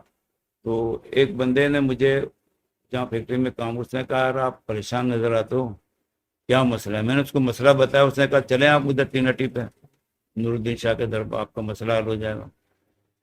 میں نے کہا ہو جائے گا. اچھا مرشد تو پردہ کر گئے تھے تو پھر کہا ہاں چلو میرے ساتھ. وہ مجھے لے گیا. پہلے وہاں پر ایک ہوٹل تھی ایرانی اس میں مجھے چائے وائے پلائی. اس نے سارا طریقہ بتایا. اس نے کہا آپ کو پہلے وہاں پر مسجد ہے اس میں 2 رکعت نماز نفل پڑھنی ہے ان کو سارے ثواب کرنی ہے اور پھر آپ نے اپنا جو کرنا ہے جو دعا مانگنی مانگ لینا. تو میں اندر گیا نماز پڑھی اور جب اندر گیا ہوں دربار میں رش لگا ہوا تھا کافی. میں بیٹھ گیا تو درود پاک کی تصویر پڑھنے لگ گیا. پھر اس کے بعد جو نا میں دعا کے لیے آنکھیں بند ہے میری سب کام کر رہا ہوں دعا بھی مانگ رہا ہوں آنکھ بند ہے. تو پھر ایسا ہوا کہ مجھے یہ ادھر سیدھے سائڈ کا کندھا جو ہے نا کسی نے زور سے لایا. میں نے آنکھ نہیں کھولی. دوبارہ کسی زور سے لایا میں نے پھر آنکھ نہیں کھولی. تیسری دفعہ زور سے لایا تو میں نے آنکھ نہیں کھولی. جب میں دعا مانگ رہا تھا بخش رہا تھا. یہ جو تحفے جو میں پڑھائی کی تھی نا یہ اولیاء اللہ کو حضور کو سب کو بخش رہا تھا اس وقت. تو ایک دم گرجدار آواز چھوڑ دے سب یہ جو مانگنا ہے ڈائریکٹ مانگ لیں. ایک دم گرجدار آواز آئی تو میں جو نا روک گیا. میں بالکل وہ جو بخش رہا تھا روک دیا. پھر میں نے جو ڈائریکٹ مدعا تھا نا وہ بیان کر دیا کہ آپ کے دربار پر میں اس لیے آیا ہوں یہ میری پریشانی ہے اور میرا مسئلہ ہے. تو بس پھر زیادہ میں نے ان سے بات نہیں کی. اچھا وہ جو بندہ مجھے لے گیا تھا نا وہ میرے پیچھے بیٹھ کر قرآن شریف پڑھ رہا تھا. تو جب وہ ختم ہو گئی تو وہ مجھے کہنے لگا. میں نے اس کو کہا یار یہ میرے پیچھے کون آیا تھا کندھا ہلا رہا تو کسی کو نہیں دیکھا. میں تو بالکل آپ کے پیچھے بیٹھا تھا. میرا پھر بعد میں آواز آئی. بولا آواز میں نے سنی ہے جو آواز آپ بتا رہے ہو وہ آواز میں نے سنی ہے لیکن کندھا ہلاتے ہوئے نہیں دیکھا. تو وہ کہنے لگا آپ کا کام ہو گیا. میں نے ٹھیک ہے. جب میں باہر نکلا ہوں تو 2-3 بندے عام انسان سے مختلف تھے بڑے اس سے مجھے دیکھ رہے تھے. میں نے کہا چلو واقعی کام ہو گیا. واقعی کام ہو گیا. واقعی وہاں سے کام ہو گیا. تو اس طرح کے بھی مطلب معاملات ہیں. اور سب سے پہلا جو اولیاء اللہ سے میرا جو ڈائریکٹ یعنی معاملہ جو سامنے آیا نا یہ بہت ہی پرانی بات ہے. یعنی میں نوجوانی میں بھی نہیں آیا تھا نوجوانی میں قدم رکھنے والا تھا. وہ یہ پریشانی اس زمانے میں ان کا بڑا شہرہ تھا شیخی بابا جلالی بابا. تو کسی نے مجھے کہا کہ ادھر چلے جاؤ دعا کرو تو ادھر آپ کو بصارت ہوگی تو وہاں کی گدی نشین آپ کو بتائیں گے کہ آپ کا مسئلہ حل ہوا ہے یا نہیں ہوا تو آپ ادھر چلے جاؤ. تو میں چلا گیا. اس زمانے میں چوڑ جمالی جو تھا نا وہاں سے پھر وہ روڈ وغیرہ نہیں تھا تو کچھ جیپیں یا کچھ گاڑیاں جاتی تھے اوپر چلا گیا. ادھر رک گیا تو ادھر کچھ مسافر خانے بھی تھے. اکثر لوگ جو ہے نا مسجد جو ہے نا اس میں سو جاتے رات کو. میں بھی سو گیا. ایک دن سو گیا ایک بندہ میرے ساتھ تھا اس کو لے کر گیا. دوسرے دن سویا ہوا تھا نا کوئی صبح صادق کا ٹائم ہو گیا اس سے پہلے کا ٹائم ہو. مجھے بے چینی ہوئی ایک دم گھبراہٹ ہوئی. میں اٹھ گیا تو میں نے کہا سب کو دیکھا سو رہے ہیں. اچھا دن میں نے وہ دیکھا تھا کہ شیخی بابا سے جلالی بابا کے راستے جاؤ نا راستے میں ایک پانی کی وہ ڈنکی لگی ہے. اچھا میرا دل کرنے لگا میں ادھر جاؤں پانی وانی ڈالوں تو یہ گھبراہٹ میری ختم ہو جائے. میں اکیلا ہی بالکل اٹھ گیا. اندھیرا ہے ادھر جانے لگا. اب ادھر جب پہنچا ہوں نا تو پہنچنے سے پہلے دیکھا 2 بندے ادھر کھڑے ہیں اور دونوں نے وہ پگڑ پہنے ہوئے. تو میں ان کو دیکھ کر رک گیا تھوڑا سا. کون ہے یہاں پر کھڑا ہوا تو ایک آواز آئی، اٹھ. سندھی زبان میں مجھے آج تک یہ جملہ یاد ہے، اٹھ نہ گھبرا شاہ یقی کے طور طبیب ہے. انہوں نے یہ جملہ ادا کیا. پھر میں تھوڑا آگے نکل گیا. جب دوسرے ان کے صاحب جو کھڑے ہوتے نا، جب ان کو دیکھا نا تو تھوڑا میں آنکھیں ہٹا لی. ان کی آنکھ سے جو نا اسے جیسے سرخ آنکھیں تھی، جھلال سا نکل رہا. میں نے آنکھیں نیچے کر لی تو وہ کہنے لگے، یعنی بولا آپ کی والدہ سندھی زبان میں کہہ رہے تھے کہ ادھر کی رہنے والی ہیں اور آپ کے والد ادھر کے رہنے والے ہیں. وہ سارا سب نسب بتانے لگے. میں نے کہا یار یہ کون ہے، کیا ہے؟ پھر میں نے ان کو دیکھا جو جن کی آنکھیں سرخ تھی، ان کی آنکھ سے ایسے انگارے نکلنے لگ گئے نا. میں نے پٹافٹ ان کی چٹائی پانی مارا اور نکل گیا. میں نے اچھا میں اس بات کو بھول گیا، سیدھا مسجد میں جا کے سو گیا. جب اذان ہوئی تو پھر اٹھا، جس طرح سب اٹھے چلے گئے. تو جب سویا تھا نا میں، تو سونے کے دوران مجھے ایک بصارت یہ ہوئی کہ بارش ہو رہی ہے بہت زیادہ اور ہر طرف پانی. تو جب اذان ہوئی تو میری آنکھ کھلی تو میں نے وہ جو خواب تھا میرے ذہن میں آ گیا. نماز پڑھی میں نے فجر کی. اس کے بعد جو ہے وہ گدی نشین تھا اس کے پاس گیا. اس کو میں نے یہ بات بتائی کہ اس طرح کا میں نے خواب دیکھا. اس نے مجھے کہا آپ روزی کے لیے آئے تھے؟ میں نے ہاں. بولے جاؤ آپ کا کام ہو گیا. میں ادھر سے چلا آیا تھا. تو لیکن وہاں پر بھی ان کی کرامت میں نے دیکھی. دو چار دن میں رکا تھا. تو باقاعدہ وہ ہے واقعی روحانی سرجن ہے. اور باقاعدہ اپنی آنکھوں سے میں نے دیکھا کئیوں کی، مطلب انہوں نے جو روحانی علاج کیا تو وہ آج بھی میں بھول نہیں سکتا کہ ایک نابینا شخص تھا. وہ صبح اٹھنے ناچنے لگا، کہنے لگا مجھے اب دیکھ رہا ہوں. میں سبحان اللہ، کہہ رہا میں دیکھ رہا ہوں. کیا بات. ہاں. تو اس طرح کے 2-3 واقعات میں نے دیکھے وہاں پر. میں نے کہا واقعی انہوں نے مجھے کہا شاہ یقی کے طور طبیب ہے نا. تو میں اس کو بھول گیا اس واقعے کو. جیسے وہ بہت اس بچپنے سے تھوڑا اوپر کا واقعہ تھا. پہلا کسی اسٹیپ تھا کہ کسی اللہ کے ولی کو دیکھا. تو میرے ذہن میں یہ تھا بھی نہیں کہ میں نے ان کو دیکھا، میں بھول گیا. پھر ایک بڑے کافی عرصے کے بعد میں نے ایک جگہ گفتگو ہوئی تو میں نے ان کا یہ واقعہ اس کو بتایا. اس نے کہا یار آپ بڑے خوش نصیب بھی ہیں اور بڑے بد نصیب بھی. بولا خوش نصیب اس لیے ہیں کہ ان کا دیدار آپ کو ہو گیا، شیخ بابا جلالی بابا. اور بد نصیب یہ ہے کہ آپ نے ان سے کچھ حاصل نہیں کیا. تو کہنے لگا اگر میں آپ کی جگہ ہوتا نا تو میں تو بہت کچھ ان سے حاصل کر لیتا. میں نے اس کو کہا بھائی میں ان چیزوں کو سمجھتا ہی نہیں تھا، نہ مجھے پتا تھا کہ یہ کون ہے. تو اب وہ ظاہر ہے جب جس کو روحانیت کی سمجھ ہوتی ہے وہ چیز کو کرتا ہے. اور دوسری بات یہ ہے کہ وہ جب تک نہ چاہیں نا، جو میرا تجربہ ہے جی، آپ کے سامنے لاکھ وہ آ جائیں، جب تک وہ نہ چاہیں گے نا آپ کچھ نہیں کر سکتے. تو اب میں جب اپنے مرشد سے جب مرید ہوا تو میرے ذہن میں جیسا یہ میں نے آپ کو کہا نا کہ ذہن میں تھا کہ میں سید ہوں، وہ نیچے چلا گیا. اور پھر میرے دماغ میں آیا، یعنی پہلی پیروٹی صدیق حسن، سیکنڈ صدیق حسن اور تھرڈ بھی صدیق حسن. میں نے اپنے ذہن میں میرے یہ آنے لگ گیا. اور پھر کہیں بھی جاؤں نا تو میں ایک ہی بات کہتا تھا کہ میرے لیے میرا مرشد ہی کافی ہے. سبحان. میں ایک ہی بات سب سے کہتا میرے لیے میرا مرشد ہی کافی ہے. اور مرشدی اس کی ایک وجہ یہ تھی کہ وہ 8-9 سلسلے تھے. اور پھر یہ لفظ جب میں نے کہنے لگا نا تو اس کے بعد بہت رموز اسرار جب کھلے ہیں مرشد نے دیکھا کہ واقعی یہ تو اب میرے ہی گنکار ہے نا، میرے علاوہ کسی کو دیکھ بھی نہیں رہا. میں اس کی آنکھوں میں، اس کے دل میں، دماغ میں بس گیا ہوں. تو وہ انہوں نے مجھے وہ سب کچھ دکھانا اور سمجھانا شروع کیا. بڑے بڑے بزرگوں سے ملاقات کرائی، بہت کچھ میرے ساتھ معاملات ہوئے. اور یہ معاملات میں نے آج تک کسی کو بھی ڈسکس نہیں کی. یہ پہلی مرتبہ ہے جو میں یہ ساری باتیں کر رہا ہوں. کسی کو میں نے اتنی باتیں نہیں کی کیونکہ میرے نزدیک ہے کہ یہ سب راز کی باتیں ہیں اور راز میں ہی رہنی چاہیے. دنیا والے جو نا وہ اکثر تو چیزوں پہ یقین ہی نہیں رکھتے. سیدھی سی بات. اور جو یقین بھی رکھیں گے نا وہ کہیں گے یار ایسے کیسا ممکن ہے کہ اتنے بزرگ ایک بندے کو آ جائیں سامنے اور بات بھی کر لیں اور یہ ہو جائے. اور تو یہ مطلب سلسلہ میرے اس طرح چلتے رہا. اور نسبت آج بھی جو ان کی اتنی بڑی اعلیٰ ہے میرے مرشد کی، کہ جہاں بھی جاؤں، جس جگہ بھی جاؤں، عزت ملتی ہے، لیکن فیض بھی ملتا ہے، کرم بھی ملتا ہے، ہر جگہ جس جگہ بھی جاؤں. تو یہ مطلب میرا پیغام یہ ہے کہ جو اولیاء اللہ کے ماننے والے ہیں یا مریدین میں سے ہیں، ان کو میرا پیغام یہ ہے کہ اگر آپ مرید بنے ہیں نا، اچھا وقت ہے یا برا وقت ہے، جو دامن آپ نے تھاما ہے اپنے مرشد کا، اس کو چھوڑنا نہیں ہے. کیونکہ وہی وہ دامن جو ہے نا آپ کو آخرت میں جو مقام دلائے گا آپ کے تصور میں نہیں ہے.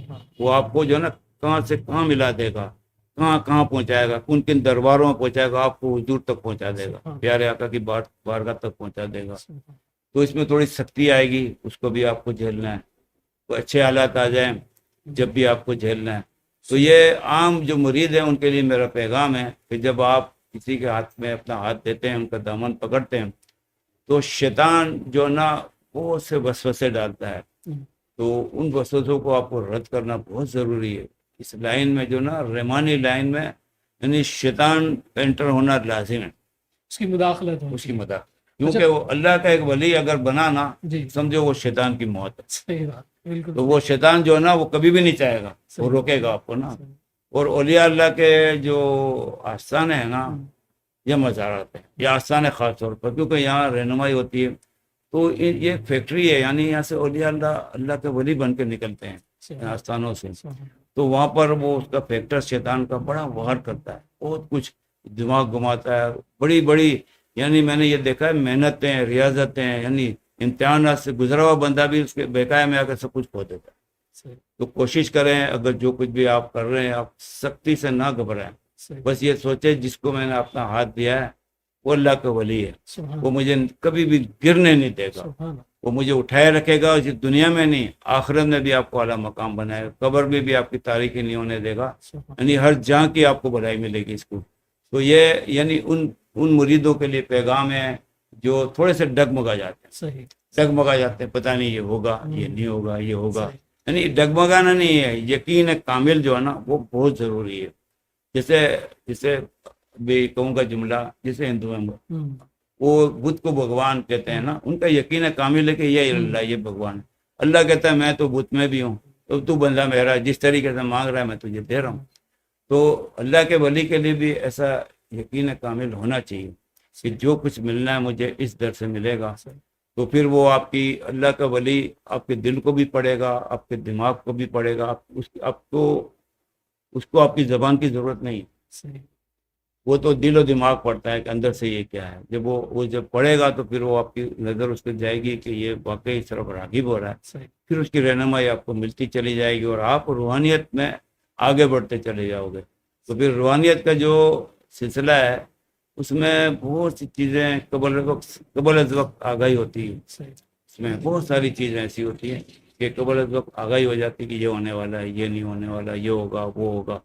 تو یہ ایک مطلب بہت بڑا، دنیا میں رہتے ہوئے کسی انسان کو اگر یہ مل جائے نا اس کے لیے بڑی بات ہے کہ اس کو قبل از وقت علم ہونے لگتا ہے کہ اب یہ ہونا ہے، اب یہ ہونا ہے، اب وہ ہونا ہے.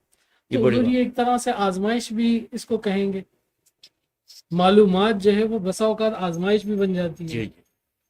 دیکھیں میں آپ کو بتاؤں، یہ آپ نے بڑا اچھا سوال کیا. ایک ایسا ٹائم میرے پر گزرا کہ میں یہ اپنے مرشد پہ بیت ہونے کے بعد کہ جو واقعہ ہونے والا ہے کل رات کو خواب میں مجھے دکھا دیا جاتا ہے. اگلے دن نہیں، اس کے اگلے دن وہ ہو جاتا تھا. بالکل چھوٹی چھوٹی بات بھی مجھے خواب میں نظر آنے لگتی. تو میں دیکھتا تھا، پھر وہ اس کو ظاہر میں بھی دیکھتا تھا. پھر آگے چل کے نا وہ جو آپ نے لفظ استعمال کیا آزمائش کا، مجھے جو نا جو بندے دنیا سے جانے لگے نا ان کے بارے میں خواب میں آنے لگا کہ یہ کل تک کا مہمان ہے، پرسوں چلا جائے. اچھا یہ دو تین چیزیں ہوئی نا، واقعی ایسا ہو بھی گیا. اس کے بعد میں نے توبہ کی، اللہ میں نہیں دے سکتا کہ تو اپنے پاس ہی رکھ، جس کو تجھے بلانا ہے مجھے نہ دکھا. میں بہت چھوٹا ہوں، میں یہ برداشت نہیں کر پاتا. میں نے اللہ سے بارگاہ میں دعا کی کہ میں یہ نہیں دے سکتا. جو آپ نے سوال کیا نا آزمائش، واقعی آزمائش ہے. آپ کو پتہ لگ جائے کہ بھئی یہ بندہ دنیا سے جانے والا ہے، یا اس کے ساتھ حادثہ ہونے والا ہے، یا اس کے ساتھ یہ ہونے والا ہے. اچھا تو اچھا لگتا ہے کہ چلو اس کے ساتھ یہ اچھا ہونا، جب اس کے ساتھ برا ہونے والا ہوتا ہے نا پھر قبل اس وقت دل دکھتا ہے کہ یار یہ اس کے ساتھ یہ ہو جائے۔ ہمارے ایک استاد صوفی کمال بابا نقشبندی مجددی رحمۃ اللہ تعالی علیہ، ان کا مطب کا سلسلہ تھا، اب وہ بھی ماشاءاللہ صاحب نظر صاحب کمال، ان کے ساتھ بھی یہی کیفیت۔ تو ایک دن ایسا ہوا کہ ایک والدہ جو ہے نا اپنے بچے کو لے کر آئی، اور بچے کو لے کر آئی تو کہا کہ بھئی اس کو دوا دے دیں۔ اچھا، میں نے اپنی زندگی میں کبھی نہیں دیکھا کہ آپ کے پاس کوئی دوا لینے آیا اور آپ نے اس کو خالی لوٹا دیا۔ 40 سال انہوں نے بلدیہ ٹاؤن کے اندر بغیر عوض کے اللہ کی رضا کے لیے خلق خدا کو دوا دی اور خدمت کرتے تھے۔ اس بچے کو منع کر دیا اس کی والدہ کو، اور کہا کہ بیٹا اس کو جاؤ ہاسپٹل لے جاؤ، اچھا میں اس کو دوا نہیں دے سکتا، اس کی دوا میرے پاس نہیں۔ نہیں، اب وہ بالکل مایوس ہو کر اپنے بچے کو لے کر چلی گئی۔ اس کے بعد بابا جی زاروں قطار رونے لگے۔ میں نے بابا جی سے پوچھا کہ بابا جی آپ کیوں رو رہے ہیں، کیا وجہ؟ کہا کامران صاحب سب سے بد نصیب شخص وہ ہے کہ جس کو اللہ تعالیٰ نے معلومات اور دیکھنے کی طاقت عطا کی۔ صحیح بات، کہا یہ جو ماں اپنے بچے کو لے کر آ رہی تھی، پتہ ہے میں نے کیوں اس کو کہا کہ ہاسپٹل لے جاؤ؟ میں نے کہا بابا نہیں پتا، آپ بتائیں۔ کہا اس لیے کہ مالک نے مجھے بتایا کہ یہ بچہ 3 گھنٹے کا مہمان ہے، 3 گھنٹے کے بعد اس کا انتقال ہو جائے گا، صحیح بات، تو میں چاہتا ہوں کہ یہ ماں جو ہے نا کسی ہاسپٹل میں جا کر اپنی تسلی پوری کر لے کہ یہ بچہ بیمار ہوا تھا تو میں نے اس کو ہاسپٹل میں لے کر گئی تھی، میں مطمئن ہو جاؤں۔ لیکن بات یہ کہ وہ 3 گھنٹے کا مہمان ہے، اور وہی ہوا 3 گھنٹے کے بعد خبر ملی کہ وہ بچہ جو ہنسا کھیلتا آیا ہوا تھا اس کا انتقال ہو۔ تو حضور یہ بالکل حقیقت ہے کہ بسا اوقات آزمائش ہو جاتی ہے، اور پھر آپ کے سامنے اس طرح کی چیز آئے کہ ایک بندہ رشتہ دار ہے، وہ پردہ کرنے والا ہے، اور اس کی کیا کیفیت ہو۔ یہ بڑی مطلب تکلیف دے کیفیت ہوتی ہے کہ یہ، اور میں اللہ سے دعا کہ اللہ تو ہی یہ دیکھ سکتا ہے، تو ہی نظام چلا رہا ہے، یہ تو ہی چلا، مجھ سے جو نا یہ نہیں دیکھا جاتا کہ میں اب اس کے گھر والوں میں پوری فلم چل جائے کہ اب یہ گیا دنیا سے، اس کے گھر پہ کیا بیتے گی، اس کے بچوں پہ، یعنی یہ ذہن میں میرے آنا شروع ہو جاتا تھا۔ تو کیونکہ جس بندے نے خود تکلیف گزاری ہو نا تکلیف میں زندگی، تو وہ دوسرے کی تکلیف کا زیادہ احساس کرتا، تو وہ مجھے زیادہ یہ فیل ہوتا تھا، اسی لیے میں نے خصوصی دعا کی کہ اللہ مجھے یہ چیزیں نہ دے۔ اچھا حضور، بلدیہ ٹاؤن ماشاءاللہ اولیاء اللہ سے بھرا ہوا ہے، اور بے شمار اولیاء اللہ بلدیہ ٹاؤن کے ارد گرد مدفون ہیں۔ وہاں ایک درویش سے آپ کو خصوصی جو ہے رغبت اور محبت ہوئی، اور ان کا بھی ایک خاص فیض آپ کو ملا، حضرت خواجہ سید افضال حسین چشتی رحمۃ اللہ تعالی علیہ، المعروف خواجہ بابا رحمۃ اللہ تعالی، ان کے متعلق کچھ ارشاد فرمائیں۔ ہاں، وہ اصل میں وہ اجمیر شریف سے آیا تھا نا جی، تو جب وہ آئے تھے نا تو بالکل ینگ جوان تھے، اور میں چھوٹا سا تھا، تو وہ اس علاقے میں پانی کی قلت تھی، میں پانی بھرتا تھا اس کو، تو وہ اپنی کھڑکی سے مجھے دیکھتے تھے، جس کھولی میں ان کو رکھا گیا تھا نا، تو ایک دن ان کے مریدوں کو انہوں نے کہا کہ اس کو ہمارے پاس لے آؤ۔ وہ مرید آیا میرے گھر پر، والدہ تھی، ان سے کہا بھائی وہ بابا نے ان کو آپ کے بچے کو بلایا، وہ اس سے ملنا چاہتے ہیں، تو ملنے کوئی عرض نہیں، تو میں نے کہا اچھا ٹھیک ہے میں مل لوں گا۔ پھر وہ ایک دن میں گیا رات کو، کسی عشاء کے بعد نا میں تو ادھر بیٹھا، تو انہوں نے مجھے کہا یہ خواجہ بابا سے مشہور ہیں وہ بھی، ان کا نام تو افضال ہی، تو وہ انہوں نے کہا اب میں جب سے اس کالونی میں آیا ہوں سب سے زیادہ آپ مجھے اچھے لگتے ہو، آپ ہمارے پاس آیا کرو، ہمارے پاس بیٹھا کرو۔ تو میں نے ان کو کہا بھائی کوئی کام ہے تو بولیں، میں ایسا کہیں نہیں بیٹھتا ہوں، نہ آج تک بیٹھا ہوں، نہ بیٹھنا پسند کرتا ہوں۔ بولے نہیں آپ ہمارے پاس آؤ بیٹھو، یہ وہ سوجھ بوجھ نہیں تھی مجھے، صحیح بات ہے، کچھ سوجھ بوجھ نہیں تھی، نہ روحانیت کی۔ تو میں نے کہا کوئی کام ہے تو بولیں۔ بولا اچھا ابھی تو کام نہیں، کوئی کام ہوگا تو میں بلاؤں گا آپ کو۔ میرا کام ہوگا تو آ جاؤں گا میں۔ پھر پہلی دفعہ میں نے محفل سما انہی کے پاس دیکھی، انہوں نے وہاں پر محلے میں وہ قنات لگا کر نا محفل سما کا اہتمام کیا۔ وہ پہلی دفعہ میں نے ان کے یہاں محفل سما دیکھی۔ اچھا دوسری بات یہ کہ جسے بچپن سے جو ہے نا میرا ایک ذہنی معاملہ تھا کہ میلاد یا سما خود ہی خود جا کر میں بیٹھ جاتا، سبحان خود ہی خود جا کر بیٹھ جاتا تھا. تو وہاں پر بھی میں جا کر بیٹھ گیا. تو اچھا ان کے وہ نے وہ کسی کو مطلب حال کی کیفیت میں بھی میں نے دیکھا. تو عمر نہیں تھی، سوجھ بوجھ نہیں تھی کہ یہ حال کیا ہوتا ہے، کیا کیفیت ہوتی ہے، لیکن ایک دلی رغبت ہوتی کہ اس محفل میں مجھے بیٹھنا ہے. اور میں بیٹھتا تھا، چاہے میلاد کی محفل ہو چاہے سما کی، اس میں بیٹھتا تھا. اسی طرح جو ہے نا وہ ایک واقعہ یہ ہوا میرے ساتھ کہ ہمارے محلے کے اندر مولانا سلیم قادری شہید مرحوم، جی اس زمانے میں مطلب وہ ینگ تھے ہمارے محلے میں، انہوں نے آ کے وہ میلاد کی محفل تھی اس میں آئے، وہ بیٹھ گئے. اچھا وہ حسب عادت جس طرح مجھے شوق تھا نا، وہ ہماری گلی میں پروگرام ہو رہا، میں نے دروازہ کھولا، دروازے کو آپ بیٹھ گیا. اچھا اس زمانے میں ان کا امامہ شریف جو ہے نا یہ براؤن کلر کا ہوا کرتا تھا، سارے براؤن کلر میں بیٹھے ہوئے تھے اور میں ایسے ہی ٹوپی میں بیٹھا ہوا تھا. تو جو پڑوسی نے ہمارے یہ پروگرام کروایا تھا نا، انہوں نے پڑوسی سے پوچھا یہ کون ہے؟ انہوں نے کہا یہ سید صاحب ہیں. وہ یقین مانو وہ ایک دم اٹھ کے سیدھا میرے پاس آ گئے، میرے ہاتھوں کو بوسا دیا اور کہہ رہے سلیم قادری مرحوم جو شہید نے، انہوں نے مجھے کہا آپ ہمیں گناہگار کر رہے ہو. کیوں کیا ہو گیا؟ بولا میں اسٹیج پر بیٹھا ہوں، آپ نیچے بیٹھے ہو. یہ کیسے؟ مجھے پتا ہوتا تو میں آپ کو یہاں بیٹھنے نہ دیتا، آپ چلیں زبردست. میرا نہیں، میں سن رہا ہوں. بولے نہیں یہ ہو ہی نہیں سکتا. وہ مجھے زبردستی وہاں پر وہ لے گئے، اسٹیج پر بٹھایا. تو اسی طرح مولانا الیاس قادری دعوت اسلامی کے امیر جو ہیں، وہ ان سے جو پہلی میری ملاقات ہوئی تو وہ لانڈی میں نورانی مسجد ہے مین روڈ کے اوپر 4 نمبر پر. تو وہاں ایسا واقعہ ہمارے جو میرا ساڑو تھا نا اس کا نکاح تھا، ہم نے وہ مسجد میں نکاح رکھا تھا. اتفاق یہ ہے کہ مولانا الیاس قادری صاحب جو نا اس مسجد میں درس کے لیے آئے ظہر کی نماز کے بعد، ان کا درس تھا. تو وہاں کی انتظامیہ نے ان کو کہا کہ آپ یہاں پر آئے ہیں درس کے لیے، لیکن ایک انوکھا واقعہ اس مسجد میں ہونے والا ہے. انہوں نے کہا کیا؟ انہوں نے کہا یار اس مسجد میں پہلا نکاح ہوگا اور وہ نکاح بھی سیدوں کا ہے. انہوں نے بولا سیدوں کا ہے؟ بولا ہاں. تو وہ رک گئے. جب ہم لوگ عصر کے ٹائم جب اندر ہوئے ہیں مسجد میں داخل ہوئے ہیں تو سین میں وہ کھڑے ہوئے تھے 4-5 اور ان کے مرید تھے. میں ان کو نہیں پہچانتا تھا اس وقت نا. تو وہ آگے بڑھ کے انہوں نے ہاتھ ملایا، بلکہ ملایا کہ انہوں نے میرے ہاتھ کو بوسہ دے دیا. میں نے ان سے کہا حضرت میں آپ کو پہچانا نہیں. تو ان کے مرید نے بولا یہ قادری، اچھا اس زمانے ان کو قادری صاحب بولتے تھے، آپ قادری صاحب کو نہیں جانتے؟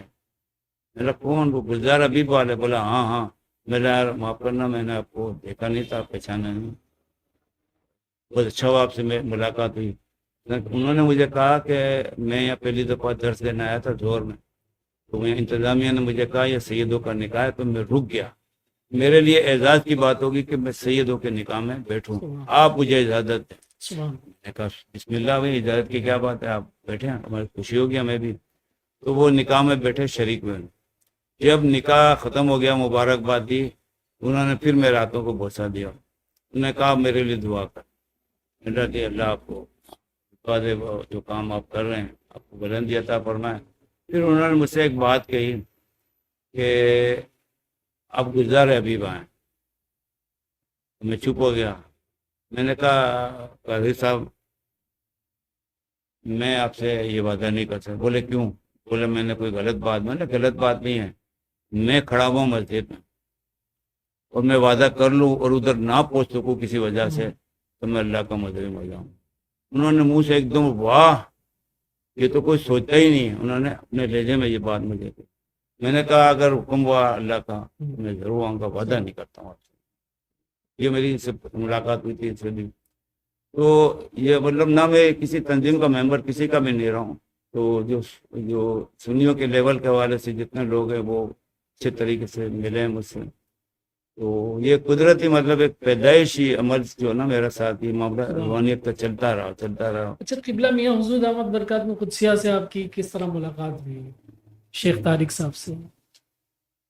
شیخ طارق صاحب سے تو میں ویسے ان کو ویڈیو وغیرہ دیکھتا تھا نیٹ پر نا.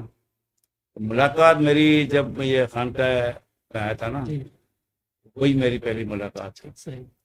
اور آپ یقین جانیں کہ اس جگہ مجھے اتنا لطف آ رہا تھا، سبحان میرا دل کر رہا تھا میں یہاں سے اٹھوں ہی نہ. اللہ اللہ بہت زیادہ مزہ آیا. دیکھو سما جو ہے نا، ایک بات سن رہے نا کہ سما سب جگہ میں سنتا ہوں، بڑی بڑی کارگاہوں پہ بھی سنتا ہوں، لیکن ابوالعلائی کی جو سما ہوتی ہے نا اس کا رنگ کچھ اور ہوتا ہے. جو کیفیت لوگوں کی بنتی ہے ایسی کیفیت اور سماؤں میں نہیں ہوتی. سما ہے بہت ہر جگہ اچھی ہوتی ہے، لیکن ابوالعلائی کی جہاں بھی سما ہوگی نا اس کا رنگ کچھ اور ہی ہوتا ہے. تو مجھے وہاں، اور پھر تاریخ میں ظاہر ہے بہت بڑی اللہ کے ولی نیک بندے اللہ کے، تو ان کی نگرانی، ان کی زیر نگرانی میں جو کام ہو رہا ہوگا اچھا ہی ہوگا. تو وہ میری وہاں پہلے ان سے پہلی ملاقات ہوئی، اور میں نے ایک بات ان سے کہی کان میں جا کر نا، ایک بات ان سے کہی تو انہوں نے مجھ سے کہا انشاءاللہ، ایسے زور سے کہا. تو پھر وہ اس کی جھلک میں نے دیکھی بھی. پھر وہاں سے تو چلے گئے. عثمان صاحب نے ہمیں بغیر کھائے پیے نہیں جانے دیا، لنگر کھلایا.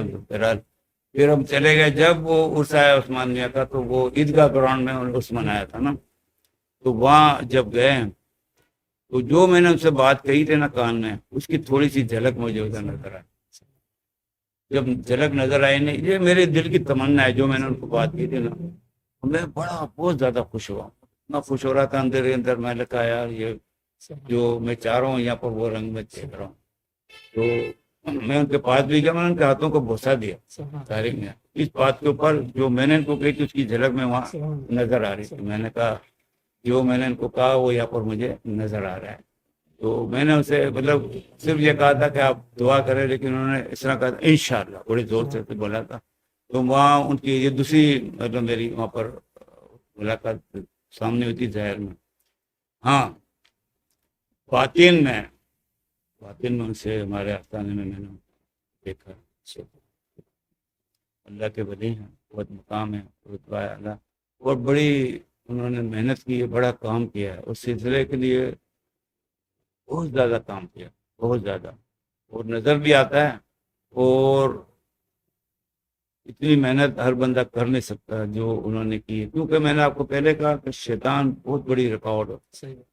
بہت سارے معاملات میں اس کو پیچھے ہٹانے کی کوشش کرتا ہے ایسے بندے کو کہ وہ نہ ہو. لیکن جب حضور کا ہاتھ ہو جائے جس کے سر کے اوپر، اور بزرگوں کا، غوث پاک کا ہاتھ ہو جائے، خواجہ صاحب کا ہاتھ ہو جائے، داتا صاحب کا، بابا صاحب کا، جن کے اوپر ہاتھ ہو، پھر وہ نہ شیطان کے بہکائے میں آ سکتے ہیں نہ کچھ. وہ پھر اپنا ایک عمل کرتے ہیں جو ان کو کرنا ہوتا ہے، اور کر کے رہتے ہیں، اور کر کے دکھا دیتے ہیں دنیا کو کہ اللہ کا ولی کیا ہے.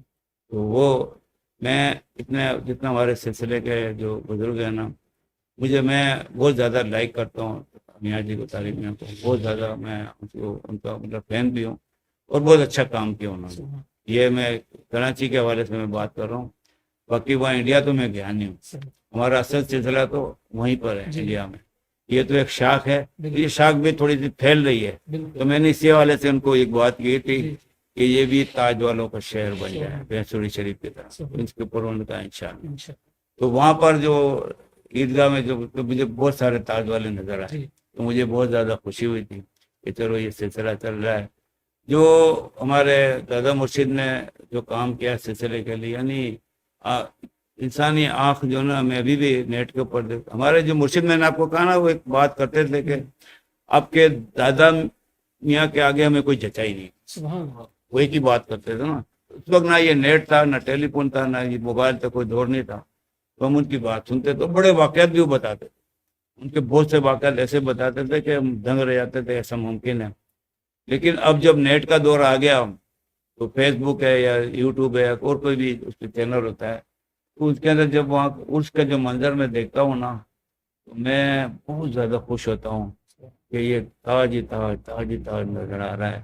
اور وہاں پر جو جاوید میاں سرکار ہے، ماشاءاللہ بہت اچھے طریقے سے یہ سلسلہ وہ چلا رہے ہیں. بڑی خوشی ہوتی ہے کہ وہ چلا رہے ہیں جس طریقے سے سلسلہ دیکھ کر. حالانکہ میں گیا نہیں ہوں، صرف میڈیا پر دیکھ کر بہت زیادہ خوشی ہوتی ہے کہ جو حق ان کو ادا کرنا چاہیے، یعنی جو بڑی ہستی ہے نا ہمارے دادا حضور، اس کے سلسلے کو سنبھالنے کے جو حق ادا کرنا چاہیے نا، یہ جاوید میاں سرکار نے وہ حق ادا کیا ہے. اور نظر آتا ہے، یعنی ایک انسان آنکھ دیکھ کر نظر آئے گا کہ اتنے لوگوں کو اکٹھا کر کے لے کر چلنا یہ بڑا مشکل کام ہے. مختلف خیال کے لوگ ہوتے ہیں، سب کو ایک مرکز پہ لانا، بٹھانا اور ایک لائن دینی اور اس کو چلانا، بہت زیادہ مطلب معاملات ہوتے ہیں۔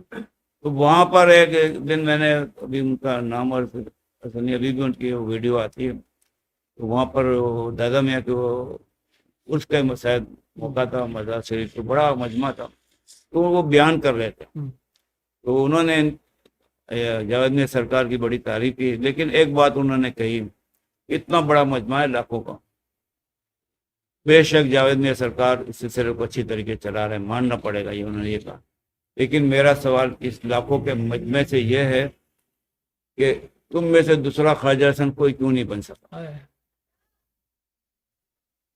جس کی آپ پیروی کرنے آئے ہو، تو تم میں سے کیوں دوسرا خواجہ حسن نہیں بن سکا؟ تمہیں اس طرف آنا چاہیے۔ جو بیان فرما رہے تھے انہوں نے کہا آپ کو اس طرف آنا چاہیے، کیونکہ صرف ہمیں یہاں کے یاد منانا نہیں، ہمیں ایسا بننے کی کوشش کرنی چاہیے، نہیں بن سکتے لیکن کوشش کرنی چاہیے، تو ہو سکتا ہے ان کی نگاہیں کریمیں آپ کو چلے جائے، وہ آپ کو اس مقام تک پہنچا دیں۔ تو دادا میاں حضور کے تو بڑے واقعات ہیں، انہوں تو یعنی جو دنیا سے فوت ہو گئے ان کو بھی زندہ کیا، تو بڑی کرامات ہیں ان کی، بے شمار کرامات ہیں۔ تو چند ایک کرامت سنا دیں ہمیں نہیں، دادا حسن میاں سرکار کی۔ دادا میاں سرکار تو ایک عورت تھی، ان کے پاس آئی کہ میاں مجھے اولاد نہیں ہوتی، تو آپ دعا فرما دیں کہ مجھے اولاد ہو جائے۔ انہوں نے کہا جاؤ بیٹی، اللہ آپ کو اولاد دے گا۔ چلی گئی، تو پھر اولاد بھی ہو گئی، اولاد ہو گئی تو کچھ ہی عرصے میں، وہ چھوٹی تھی بچی اور وہ فوت ہو گئی، تو روتی ہوئی وہاں پر آ گئی دربار میں، آستانے میں۔ تو اس وقت دادا میاں جان مراقبے میں تھے، تو ان کے خلفاء وہاں پر بیٹھے ہو، تو رونے لگی زور زور سے عورت کہ میری بچی تو انہوں نے مجھے دی تھی، یہ فوت ہو گئی، تو بلاؤ۔ دادا میاں کے کہنے لگے انہیں بلاؤ، تو انہوں نے کہا بھائی وہ بھی اس وقت مراقبے میں، ابھی ہم ان کو کچھ بول نہیں سکتے۔ بولا آپ میرا پیغام دو، بس میں ان کے کرم سے، ان کی دعاؤں سے مجھے یہ اولاد ملی تھی، پھر یہ چلی گئی۔ وہ زور دھاڑے مار کے جب رونے لگی، تو وہ جو ان کے خلفاء تھے یا جو ان کے ارد گرد کے لوگ تھے، وہ چلے گئے مراقبے کی حالت میں بھی، ان سے جا کر عرض کی کہ پورا واقعہ بتایا، عورت ایسی ہے، تو اس کا آپ نے دعا کی تھی، بچی ہوئی لیکن وہ فوت ہو گئی، تو آ کے رو رہی ہے کہ آپ کی دی تھی اور فوت ہو گئی۔ تو انہوں نے کہا جاؤ، کوئی فوت نہیں ہوئی ہے۔ انہوں نے کہا کوئی فوت نہیں ہوئی ہے، وہ زندہ ہے، جاؤ اس کو لے جاؤ اپنے گھر۔ ان کو بولے جاؤ لے جاؤ گھر۔ وہ جب وہاں جب جو ان کو خلفاء وہاں پہنچے، وہ بچی زندہ ہو چکی تھی، تو اس طرح کی بے شمار کرامتیں تو مجھے اپنے مرشد نے بھی بتائی۔ ایک دفعہ انہوں نے کہا کہ ہم کسی ریلوے اسٹیشن پہ کھڑے ہوئے تھے وہیں پر انڈیا میں، تو دادا مرشد کہنے لگے، وہ کھڑے ہو کے چھڑی لے کے، چھڑی زیادہ استعمال کرتے ہیں، تو اب اسٹیشن پہ ہمیں کئی اور شہر جانا تھا، تو وہاں پر ٹرین کا دور دور تک پتہ نہیں تھا، نہ پتہ یہ نہیں تھا کہ کب آئے گی۔ انہوں نے چھڑی اٹھائی ایسے، وہ ہمارے مرشد کہنے لگے دادا اس نے چھڑی اٹھائی اور کہا کہ میں اب چھڑی اٹھا کے رکھوں گا، اس کو نیچے نہیں کروں گا۔ اور ہم نے عرض کی کیوں؟ بولا اس لیے کہ اس چھڑی کے سامنے گارڈ کا ڈبہ آئے گا، اس کا گیٹ اس چھڑی کے سامنے ہوگا، گارڈ یہاں سے اترے گا۔ ٹرین کا دور دور تک پتہ نہیں تھا، وہ کھڑے ہو گئے۔ پھر کچھ دیر بعد ٹرین آئی، ہمارے مرشد سرکار نے بتایا کہ ٹرین اب جب آئی نا، تو اس سڑی کی چھیز کے اندر بالکل سامنے ہی جو نا گارڈ کا ڈبہ دروازہ آیا، وہیں سے گارڈ اترا، انہوں نے چھڑی نیچے کر دی۔ وہ انہوں نے کہا کہ اس طرح وہ بے شمار واقعات ہیں۔ ایک واقعہ یہ انہوں نے بتایا تھا کہ ایک گاؤں میں ان کے ایک ٹھاکر تھے، وہ مریض تھے، انہوں نے ان کی دعوت کی، تو وہ چلے گئے، 20-25 مریضوں کو لے کر چلے گئے، تو وہاں پر انہوں نے کھانے وانے کا اہتمام کیا، تو پڑوس میں گاؤں سے ایک ان کا مریض آ گیا۔ اب وہ دادا حضور کے پیر پکڑ لیے، کہنے لگا کہ دادا حضور میرا گاؤں بالکل برابر میں، آپ میرے لیے گھر آ جائیں گے تو بڑی نوازش ہو گئے، میرے بھی گھر کھل جائیں گے، خدمت میری کھل جائے گی۔ تو اب وہ اللہ کے ولی تھے، انہوں نے کہا بھائی دیکھو میں اکیلا نہیں ہوں، یہ 20-25 بندے میرے ساتھ ہیں، تم مہمانی کر لو گے؟ بولا آپ آ جائیں گے تو میں کر لوں گا، کچھ بھی کر کے مہمانی کر لوں گا۔ تو انہوں نے جو ہے نا ان کی بات مان لی اور ان کو وہ لے گئے. تو اس گاؤں میں گئے ہیں. اب وہ غریب تھا, بہت زیادہ غریب تھا. اس نے جو ہے نا پڑوس سے مانگنا شروع کیا کہ میرے مرشد آ گئے, تو آپ مہمانی کرنی ہے مجھے, تو آپ مرغی دے دو, کوئی گھی دے دو, کوئی دے دو. انہوں نے سب جمع کیا. پھر وہ کھانا اس نے کھلایا, سب نے کھانا کھایا. اچھا, دادا حضور تو ظاہر اللہ کے ولی تھے, سمجھ رہے تھے اس کی محبت کو, اس کے عشق کو, کہ مجھے میرے عشق میں اس نے کیا سے کیا کر دیا ہے نا بلا کر. تو انہوں نے بولا یہ جتنی بھی ہڈیاں ہیں نا مرغی کی, جتنی ہڈیاں ساری جمع کر کے لاؤ. وہ ساری پورے جہاں جہاں کھایا سب کو اٹھا کے لا کر رکھ دیا. تو ہمارے مرشد نے صدیق حسن سرکار نے مجھے بتایا کہ دادا حضور جو ہے نا ہر ہڈی کے اوپر نا ہاتھ رکھتے ہوئے مرغی بنتی شروع ہو گئی. ساری ہڈیوں کے اوپر ہاتھ رکھتے گئے اور مرغی بننا شروع ہو گیا. پھر انہوں نے ان کو بلایا, مریض کو, فرمایا جن جن سے لیے لے آؤ, دے کر آ. تو وہ مجھے دے آیا. پھر بولا اور خرچہ کیا. انہوں نے پھر رقم دی ان کو, بولے یہ بھی سارا لوٹا دو, آپ نے بہت کیا.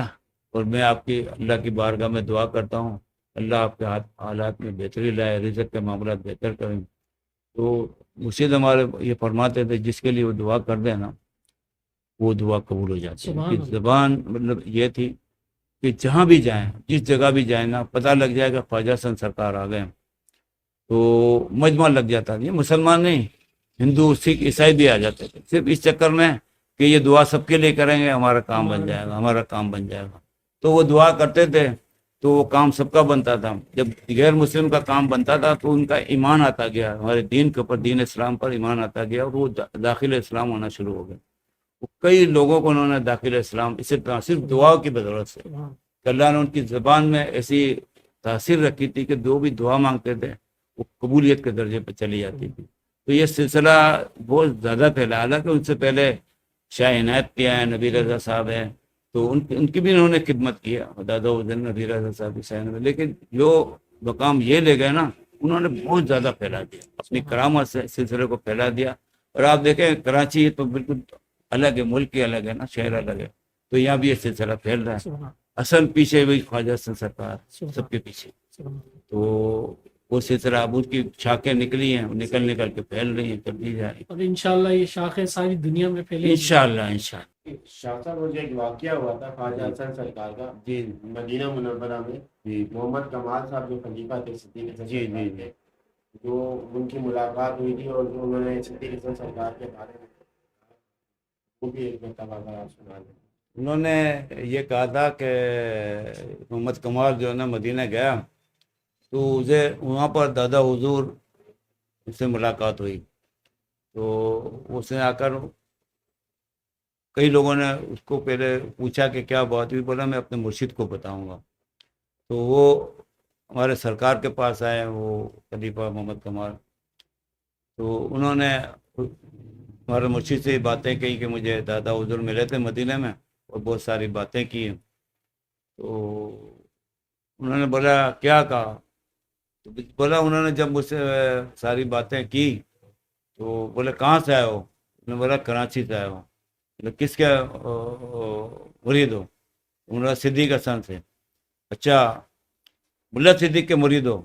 یہ واقعہ جب انہوں نے ہمارے مرشد کے سامنے ان کے خلیفہ نے جب بتایا نا, جب ملا صدیق کا نام ہے تو ہمارے مرشد کھڑے ہو کے ایسا سلوٹ مارا. یہ بولا واقعی میرے دادا مرشد, آپ کے دادا مرشد تھے, میرے مرشد تھے, کیونکہ مجھے وہاں ملا صدیق ہی کہتے تھے. تو یہ ایک واقعہ انہوں نے بتایا تھا, یہ ہمارے سامنے یہ واقعہ ہوا تھا. دوسرا ایک واقعہ یہ ہوا تھا کہ ہمارے عزیز رشتہ دار میں کورنگی میں ایک محفل تھی, وہاں پر ان کو انوائٹ کیا تھا ہمارے مرشد کو. تو وہاں پر ایک بندہ جو ہے نا وہ مجھ سے جو ہے نا کچھ مطلب کیا کہیں گے, اس کے اندر ایک شیطانیت تھی کہ مجھ سے وہ جو یہ چاہتا تھا کہ میں کہیں نہ کہیں پلٹ جاؤں, جیسا میں کہا تو پلٹ جاؤں. اس کا عمل بڑا ایسا ہوتا تھا. تو وہاں پر جو دوران محفل نے وقفہ کیا گیا چائے کے لیے. تو اس بندے نے چائے کا نظام اپنے ہاتھ میں ہی لیا ہوا تھا, سب کو چائے دے رہا تھا. تو آخر میں جو ہے نا اس نے مجھے چائے کا ایک کپ لا کے دیا, وہ الگ رنگ کا ایک کپ تھا. اچھا تو میں نے وہ کپ اس کو پکڑ لیا, سب چائے پی چکے تھے. اچھا مرشد سامنے بیٹھے ہوئے ہیں, تو میں نے جب ان کو دیکھا نا, وہ میرے کپ کو دیکھ رہے ہیں, ان کی نظر نہیں ہٹ رہی کپ سے. میں نے کہا یار کوئی نہ کوئی معاملہ ہے, وہ کچھ بولیں گے مجھے. آپ یقین مانو ایسے کنڈا میں نے پکڑا ہوا ہے نا, پورا کپ گر گیا کنڈا میرے ہاتھ. تو میں نے ان سے بعد میں یہ بات پوچھی کہ سرکار یہ کیا معاملہ ہے. انہوں نے کہا اگر یہ چائے تم پی جاتے ہیں نا تو آج تم ایسے نہ ہوتے جیسے بھی بیٹھے. اللہ جو کام اس میں کیا گیا تھا نا, تو میں میرے ہوتے ہوئے میں کیسے تمہیں پینے دیتا. بولا میں نے پورا کپ ہی گرا دیا, سبحان اللہ. اور یقین مانو کنڈا میرے ہاتھ میں اور کپ پورا گر گیا. اللہ. تو یہ مطلب کرامت, ایسی بے شمار کرامتیں ہیں, میرا بھی ذہن میں بھی نہیں, بہت زیادہ کرامت ہیں.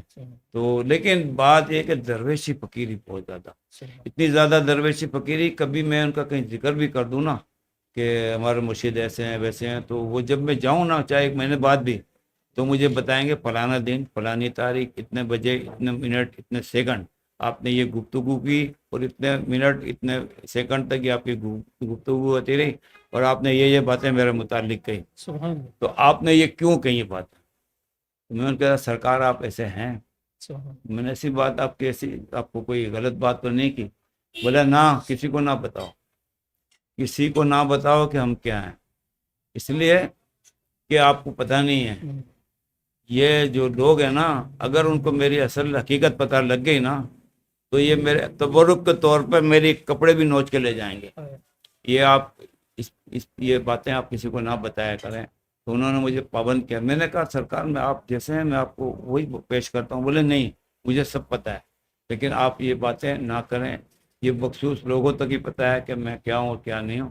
میرا ظاہر, ان کا ظاہر پتہ ہے کیا تھا, تہمت کرتا اور تاج پہنتے تھے وہ, لیکن ان کی جو درویشی جو خوراک کے معاملے میں تھی نا, وہ بڑا میرا دل بھی دکھتا تھا. وہ پرانی باسی روٹی جو ہے نا پانی میں ڈبو کر وہ کھایا کرتا. اور کئی مرید جو ہے نا وہ کہتے سرکار آپ کے لیے یہ لا دیں وہ لا دیں, وہ کہتے نہیں بس یہی میرے حکم یہی کھاؤں گا. اچھا میں نے ایک دو ان سے عرض کی کہ سرکار کچھ لا دوں, بولے نہیں یہی کھاؤں گا. اچھا مجھے اس کا اندازہ نہیں تھا.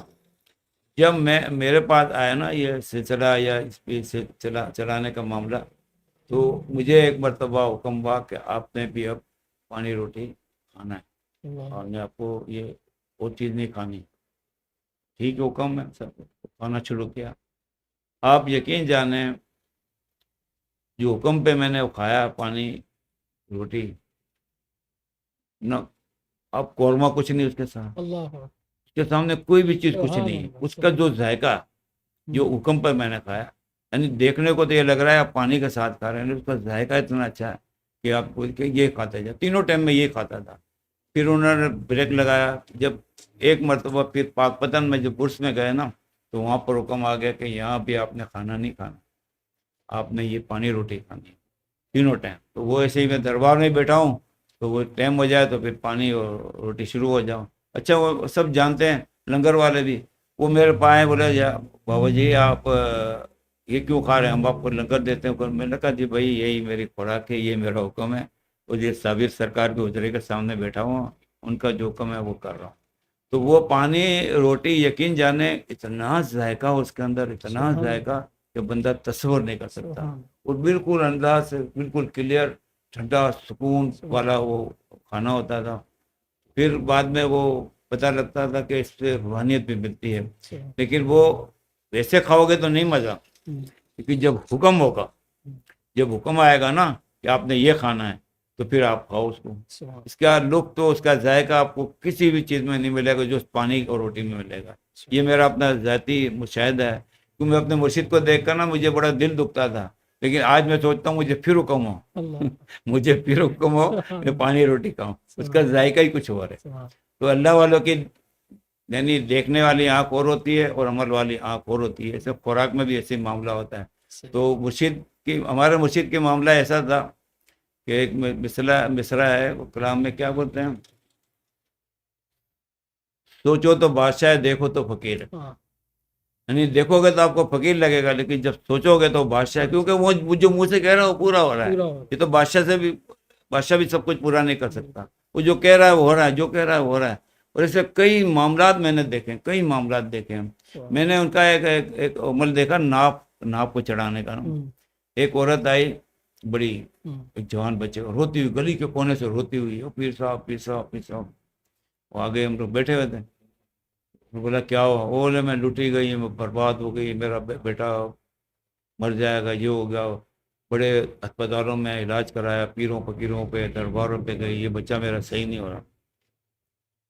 اچھا وہ اللہ کے ولی تو روشن ضمیر تھے، انہوں نے سے مذاق کیا عورت سے کہ آپ غلط جگہ آ گئے ہو، اب لوٹ پوٹ کے آئے ہو تو ادھر تو آپ کا کام نہیں ہوگا، میں تو پیسے لیتا ہوں، 4 بکرے لیتا ہوں، یہ لیتا ہوں. وہ مذاق کر کیا، وہ پیسہ نہیں لیتے تھے. آپ یقین مانو اگر آپ اس زمانے 5 کا نوٹ تھا نا، اگر 5 کا نوٹ بھی دے نا تو نہیں لیتے تھے، وہ نیچے رکھ دیتے تھے. پھر ایک نعت سناتے تھے، پوری نعت سناتے تھے، پھر بولتے تھے اب حقدار ہیں مجھ سے 5 نوٹ کے، یعنی اس ذہن کے. لیکن مذاق میں اس عورت سے بولا کہ 5 بکرے چاہیے، یہ چاہیے، وہ چاہیے. اور رونے لگی کہ نہیں میں تو بالکل لوٹی ہوئی آئی ہوں، میرا تو کسی نے آپ کا ایڈریس دیا تو میں ادھر آ گئی ہوں. تو اچھا انہوں نے تو ججمنٹ کر لیا، پوچھنے کی ضرورت نہیں تھی. اس کی اتری تھی ناپ. اب ڈاکٹر مانتے نہیں نا آپ کو، ادھر ادھر انجیکشن ڈرپ ہے وہ کر کے اس کے پیٹ کا درد نہیں جا رہا تھا. تو میں نے اپنی زندگی میں پہلی دفعہ دیکھا کہ وہ لڑکا اتنا دور کھڑا ہوا تو بولے ادھر ہی کھڑا ہے. انہوں نے اسے انگلی سے جو نا اس کی بٹھا کے وہ ناک بٹھا دی. وہ اس کی ماں کو کہنے لگے کہ ماں جی آپ خاموں کا میرا وقت برباد کرنے کے لیے آ گئی ہو. بولے کیوں؟ بولا آپ کے بیٹے کو کچھ بھی نہیں ہے، آپ ایسے خاموں کا بول رہی ہو کہ میرے بیٹے کو یہ ہو گیا. بولے نہیں میں تو کہاں گئی ہوں، اتنا علاج کرایا، یہ صحیح نہیں ہوا. اس نے بولے پتر دس تو انہیں پنجابی میں کہنے لگے بیٹا بتا تیرے کو کتنی تکلیف ہے پیٹ میں. تو اس نے ہاتھ مارا. بولے ماں جی کوئی تکلیف نہیں. سبحان اللہ. بولے واقعی تکلیف نہیں؟ بولے نہیں. پھر وہ ہمارے مرشد کو دیکھنے لگی، بڑی عمر کی عورت تھی نا، اس کو جج کر گئی. اس نے کہا یہ اللہ کا ولی ہے اور کام کر کے کریڈٹ لینا نہیں چاہتا. یقین مانو اس نے پیر پکڑے، رونے لگی. بولے میں نے جتنی بھی تکلیف اٹھائی ہے اس بچے کے لیے، لیکن اللہ نے مجھے تم جیسے بندے سے ملا دیا. ایسا کام کوئی نہ کر سکا اور تم نے کر دیا. تو انہوں نے بولا نہیں میں نے نہیں کیا، میں تو کچھ بھی نہیں ہے. اس کی عادت تھی. بولا دادا سرکار نے کیا ہوا. تو وہ انہوں نے بولا نہیں. اور کہنے لگی میں پوری دنیا گھومی ہوں اور ایسا ہو نہیں سکتا کہ آپ نے یہ کام نہ کیا. جس نے مجھے بھیجا اس نے صحیح جگہ بھیجا اور میرا بچہ صحیح ہو گیا. اور رونے لگی، کہنے لگی مجھے اسی وقت بیت کرو. عورت کہنے لگی مجھے اسی وقت بیت کرو، میرا بیٹا بھی اسی وقت بیت ہوگا. ایسا میں نے کہیں بھی منظر نہیں دیکھا کہ وہ 1 سیکنڈ کے اندر صحیح ہو گیا اور کہہ رہے ہو کہ میں نے صحیح نہیں کیا. وہ تو میں مان ہی نہیں سکتی. یعنی ایک وہ جان دیدہ عورت تھی، دنیا گھومی ہوئی تھی، اس کو سمجھ آ گیا. تو ہمارے مرشد کے ایسے بے شمار واقعات ہیں، بے شمار واقعات ہیں. تو بہت زیادہ ہو جائیں گے، وقت نہیں ہے، بہت زیادہ ہو جائیں گے. مختصر بتا دیں. ایک دفعہ جو ہے نا وہ گھر میں ہمارے جیسے بلدیہ ٹاؤن میں گھر تھا نا، وہاں پر چوڑے لاگے وہ بچوں کو نظر آنے لگے. تو وہ بچی کو پکار کے کمرے میں ہو گئے. تو میں اس وقت تھا نہیں گھر میں، تو میں آیا تو پتہ لگا مطلب. تو ہم نے پکارنا شروع کر دیا سرکار کو، سرکار کا یہ معاملہ کیا ہو گیا. تو اس کے بعد وہ چلی گئی چوڑے میں. تو جب بچے سب نارمل ہو گئے، سب صحیح ہو گئے، تو میں نے اپنی وائف سے کہا، میں نے کہ چلو سرکار کے پاس چلتے ہیں، ان کو یہ سارا واقعہ بتا دیں. جب وہ ان کے وہاں گئے 2.5 نمبر پکڑا پار میں، ان کو واقعہ بتایا. انہوں نے کہا آپ نے دیومار اتنی جلدی ہمیں بلایا کہ ہمارا سر بھی پھٹ گیا. یعنی ہمارا مکان اوپر نیچے تھا، وہ اتنی اسپیڈ سے آئے تھے کہ انہوں نے بولا میرے سر میں لگ گیا. تو آپ نے اتنی جلدی ہمیں بلایا کہ ہم آپ کا یہ کام کرنے کے لیے وہاں پہنچ گئے اور ہم نے کام کر دیا. ہم نے کہا سرکار آپ کا شکریہ ادا کرنا ہے، ہمیں بھی سمجھا آپ کے بغیر یہ کوئی کام نہیں کر سکتا تھا. مطلب ایسا معاملات جو ہے نا وہ بہت سارے ہیں. یعنی ابھی میرے ذہن میں بھی نہیں آ رہے ہیں اور وقت بھی بہت زیادہ ہو گیا. اچھا حضور آپ بھی ماشاءاللہ سلسلہ چلا رہے ہیں، ماشاءاللہ کتنے خلفاء اور مریدین ہیں، اور محفلوں کا کیا سلسلہ ہوتا ہے، کون سی تاریخ آپ کی مخصوص ہے؟ ہمارے محفلوں کا یہ مسئلہ ہے کہ جیسے ہمارے مرشد کا ہر جمعرات کو محفل فکر یہ لازمی. پھر اس کے علاوہ اگر کسی کوئی اہم دن ہو تو جو ہمارے، میں اپنے مرشد کی بات بتا رہا ہوں کہ وہ ہوتی تھی. لیکن جب میں نے شروع کیا نا تو جیسے آ گئی ہوتی تھی کہ اپنے کیا کرنا ہے. تو ہمارا چونکہ سب حضور غوث پاک سے ہے نا, جی اپنے مرشد سے پہلے سے بھی جب نا یہ حضور غوث پاک کا ذکر, ان کے ختم قادریہ, ختم غوثیہ یہ ہم پڑھایا کرتے تھے, تو یہ سلسلہ چلتا تھا. پھر ان کی محفل جو خواتین ہوتی تھی محفل, تو وہ چل رہا تھا. تو پھر یہ جب اپنے مرشد ملے ہیں تو ہر جمعرات کو محفل ان کی شروع ہو گئی. پھر ایک محفل جو ہے نا قبلہ حضور حضرت عثمان مربندی لا شہباز قلندر سے, انہوں نے ہم ان کے دربار پر جایا کرتے تھے. ایک دن انہوں نے کہا آپ یہاں پر نہ آئیں, سمجھے شاید وہ ناراض ہیں. ہم نے کہا حضور ناراض, بولے نہیں آپ نہیں آئے, آپ ہماری محفل کریں 19 تاریخ کو, ہم خود آئیں گے. سن کے چلے گئے. تو میں نے اس کو توجہ نہیں دی. تو پھر وہ ہمارے یہاں ایک ولایت علی شاہ بابا کا مزار ہے, پھر وہاں گیا میں. تو انہوں نے کہا آپ کو اتنے بڑے ولی نے کہا ہے آپ ان کی محفل کریں, آپ نہیں کرتے. ان کی بھی سن لی, لیکن میں نے نہیں کی. جس ایریا میں ہے نا وہاں سما تھوڑا سا مسئلہ ہے. میں اس لیے تھوڑا سا ہو رہا تھا کہ یہاں پر کروں گا تو تھوڑے مسائل پیدا ہو سکتے ہیں. بہرحال وہ نہیں, لیکن جب وہی بات جو اللہ کا ولی کرنا چاہتا ہے نا تو وہ کر کے رہتا ہے. تو ایک دن جو ہے نا انہوں نے, جیسے یہ رمضان شریف تھا, کئی سال پرانی بات ہے, میں تراویح پڑھ کر آیا نا تو ہمارا کسی نے دروازہ کھٹکھٹایا. اور گرمی میں آ رہی تو تراویح لیٹ ختم ہوتی تھی. تو میں نے بچوں سے کہا, میں نے جاؤ دیکھو اس وقت کون آ گیا. اتفاق ہے وہ جمعرات بھی تھی. تو جو مرید پہ سب پڑھ کے چلے گئے تھے. تو وہ بچے گئے دیکھنے, تو بڑے ایک قوال آیا اور کہہ رہا ہے مجھے حکم بھائی یہاں آستانے پہ جا کے آپ کو قوالی کر. سبحان اللہ. میں نے کہا کون قوال آ گیا, کس کو حکم. اب میں نے جب تاریخ پہ نظر ڈالی 19 تاریخ, میں نے کہا یار یہ تو اللہ سرکار ہے. میں نے کہا جب جلدی گیٹ کھول بیٹا اس کو لا بلا. میرا اس کو بلاؤ. پھر میں نے جس کو فون کرتا تھا سب کو مریدوں کو 8 10 12 جمع ہو گئے. میں نے اس کو کر بھائی جمع. بس وہاں سے سما شروع ہوئی ہے. ہر 19 کو محفل سما وہاں پر لازمی ہوتی. ابھی ان کا سالانہ عرس بنایا ہم نے. تو محفل ہے یعنی ہر جمعرات کو, ہر 11 کو اور ہر 19 کو. یہ ماہانہ روٹین ہے. اس کے علاوہ جیسے حضور کا آتا ہے ربیع النور کا مہینہ, تو لگاتار 13 محفلیں لگاتار ہوتی ہیں. یعنی 12 محفلیں تو حضور کے نام کی, اور ایک آخری محفل جو ہے نا حضور ثابت پاک کے نام کی ہوتی ہے, ان کے سالانہ عرس کی. تو لگاتار 13 محفل ہوتی ہیں. پھر حضور خواجہ غریب نواز جب رجب کا مہینہ آتا ہے تو 6 محفلیں لگاتار ہوتی ہیں. تو یہ کئی سالوں سے یہ سلسلہ مطلب چل رہا ہے. تو محفلوں کی یہ بہت زیادہ محفل ہے ہمارے ساتھ. اور کوئی محفل بغیر لنگر کے نہیں. سب سے بڑی بات ہے بغیر لنگر کے حکم نہیں ہے کہ آپ نے محفل نہیں کریں. تو جو آئیں گے وہ کھانا کھا کر جائیں گے, ان کو آپ کو کھلانا ہے. تو محفلوں کا دباؤ واقعی بہت زیادہ ہے ہمارا پالیسی حوالے سے. تو کرتے کیا ہے وہ کروا لیتے ہیں تو ہو جاتی ہیں. مجھے یاد پڑتا ہے دادا حسن میاں سرکار رحمۃ اللہ تعالی علیہ کی آپ نے سالانہ محفل کی. جی تو زندگی میں پہلی مرتبہ عجیب معاملہ ہوا کہ میں بیٹھا ہوا تھا ریکارڈنگ کے حوالے سے تیمور بھائی کے پاس.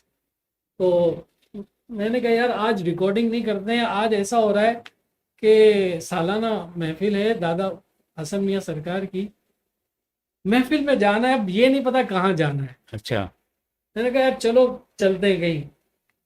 اب اتفاق کی بات وہ فیس بک کے اوپر میں نے سرچ کرنا شروع کیا کہ دادا حسن میاں کی محفل کہاں ہو رہی. تو آپ کی جو ہے وہ آئی ڈی سے میں نے دیکھا کہ آپ کے ہاں. میں نے کہا یار گاڑی گھماؤ سیدھا چلتے ہیں نیول, وہاں پر شاہ صاحب کے وہاں محفل ہو رہی ہے. اور آج کوئی پروگرام ہم ریکارڈ نہیں کریں گے, ہم دادا حسن میاں کی محفل اٹینڈ. آپ اس میں آئے اور اس میں آیا تھا, اور اس محفل کا رنگ آج تک محسوس کرتا ہوں. اچھا وہ محفل جو ہے نا, تو کوئی محفل ایسے اچانک آرڈر آتا ہے, حکم آتا ہے آپ نے یہ محفل کرنی ہے. اس کا بھی میرا ایک دو یا تین دن پہلے حکم آیا کہ آپ نے اسی تاریخ کو کرنی ہے. یعنی جو 6 تاریخ ہے نا سالانہ اس کی جمادی الاول ہے, جمادی الاول کی 6 کو ہی کرنی ہے. میں چاہ رہا تھا آگے پیچھے کر لیں, جب 19 میں کرتے ہیں تو ان کو بھی کر لیں, لیکن نہیں, ہمارے مرشد کا حکم ہے آپ نے 6 کو ہی کرنی ہے. پھر ہم نے کہا تیاری کرنا ہے. پھر ہم نے تیاری کی اور اس کو اسی وقت پر 6 تاریخ کو اس محفل میں, اور ماشاء اللہ آپ اس محفل میں آئے. مجھے بڑی خوشی ہوئی آپ کے آنے کی, بہت زیادہ خوشی ہوئی تھی. تو جب حکم ہوتا ہے نا مرشدوں کا کہ بھائی آپ نے یہ محفل کرنی ہے تو کرتے ہیں, یا کوئی اور حکم ہوتا ہے. میں نے آج تک یہ نہیں سوچا کہ اس حکم کو کس طرح عمل کر سکوں گا, یا میرا دل نہیں مان رہا, دماغ نہیں مان رہا, لیکن یہ سوچتا ہوں کہ مرشد کا حکم ہے, اس میں بہتری ہوگی, اور میں کر جاتا ہوں. پھر آگے جا کے جہاں 4 مہینے 6 مہینے بعد مجھے پتہ لگتا ہے یہ حکم صحیح آیا تھا. آج اس کا نقشہ میں اپنی آنکھوں سے دیکھ رہا ہوں. اللہ کے ولی بڑے دور اندیش ہوتے ہیں, ان کی نظر دور دور تک ہوتی ہے آنے والے وقتوں میں کیا ہونا ہے. تو وہ پہلے سے آگاہی کر دیتے ہیں کہ آپ نے یہ کرنا ہے, وہ کرنا ہے, یہ نہیں کرنا. تو بعض جیسے دنیا کے لیول پہ ہم دیکھیں نا, تو بعض ایسی باتیں ہوتی ہیں کہ بولے یار یہ کیوں حکم آ گیا, دماغ سے سوچتے ہیں, دل سے سوچتے ہیں, تو بولے یار یہ پھر نہیں یار مرشد کا حکم ہے, اس کو عمل کرنا ہے. تو اسی طرح ہم وہ کرتے رہتے ہیں. محفلوں کی بھی وجہ یہی ہے زیادہ, جب حکم ہوتا ہے تو محفل شروع ہوتی ہے. ساری محفلیں جتنی ہوئی ہیں مرشد کے حکم پر. یہ جب یہاں پر یہ حادثہ ہوا تھا بینظیر صاحبہ کا, تو یہ ٹرینیں وغیرہ بند ہو گئی تھی نا, تو پاک پتن میں ہر عرس میں جاتا تھا, تو اس عرس میں جا نہیں سکا. تو مجھے حکم ہوا کہ یہ آپ نے 10 محفلیں کرنی ہیں جیسے پاک پتن میں ہوتی ہے, 10 محفلیں کی. تو اب وہ جتنے بھی قوال حضرات یا جو کچھ دیکھ رہے تھے, زیادہ تو محفل ہم نے خود جو پڑھتے ہیں نا وہی کی ہم نے. آخر میں سما کی محفل کی. تو وہ جبھی قوال تھے, انہوں نے کہا کہ پورے کراچی میں جیسا عرس آپ نے بابا صاحب کو بنایا نا, کسی نے نہیں بنایا. اب وہ مرشد جب حکم دیتے ہیں اس پر عمل کرتے ہیں. آنکھ بند کر کے اندھا اعتماد مرشد کے اوپر ہونا ضروری ہے. جب تک آپ ایسا نہیں بنائیں گے تو آپ آگے بڑھ نہیں سکتے. مرشد یعنی ایک باپ کی طرح ہوتا ہے, وہ اپنی اولاد کے لیے کبھی برا نہیں چاہتا. کہ کبھی آپ کو لگے کہ یار یہ کیسا حکم ہے, اس کو کس طرح عمل کرنا ہوگا, نہیں. جو بھی کہا ہے مرشد نے آنکھ بند کر کے عمل کرنا. مرشد کو جو لوگ تراش کرنے کی کوشش کرتے ہیں وہ اپنی زندگی کی سب سے بڑی غلطی کرتے ہیں. مرشد کی جو نا 4 آنکھیں ہوتی ہیں, پیچھے سے بھی دیکھ رہا ہوتا ہے. یہ نہ سمجھیں کہ اسے کچھ پتہ نہیں ہوتا, سب پتہ ہوتا ہے. وہ الگ بات ہے وہ آپ کو کچھ کہے نا, لیکن جب حد کراس کریں گے تو پھر اس کی کارروائی بھی وہ مرشد ہی شروع کرے گا. تو یہ اپنے مرشد کے پاس میں یہ سب چیزیں دیکھ چکا ہوں میں ساری نا. یہ تو مجھے اسی حوالے سے جو ہے نا وہ ساری چیزیں یاد رہتی ہیں کہ فتنہ جو ہے نا, فساد, شیطانی عمل آتا ہے. اب تاریخ میں سے میرے زیادہ الگ سے الگ نہیں ہے, لیکن ان کے ساتھ بھی کچھ واقعات ایسے ہوں گے جہاں ان کا دل دکھا ہوگا.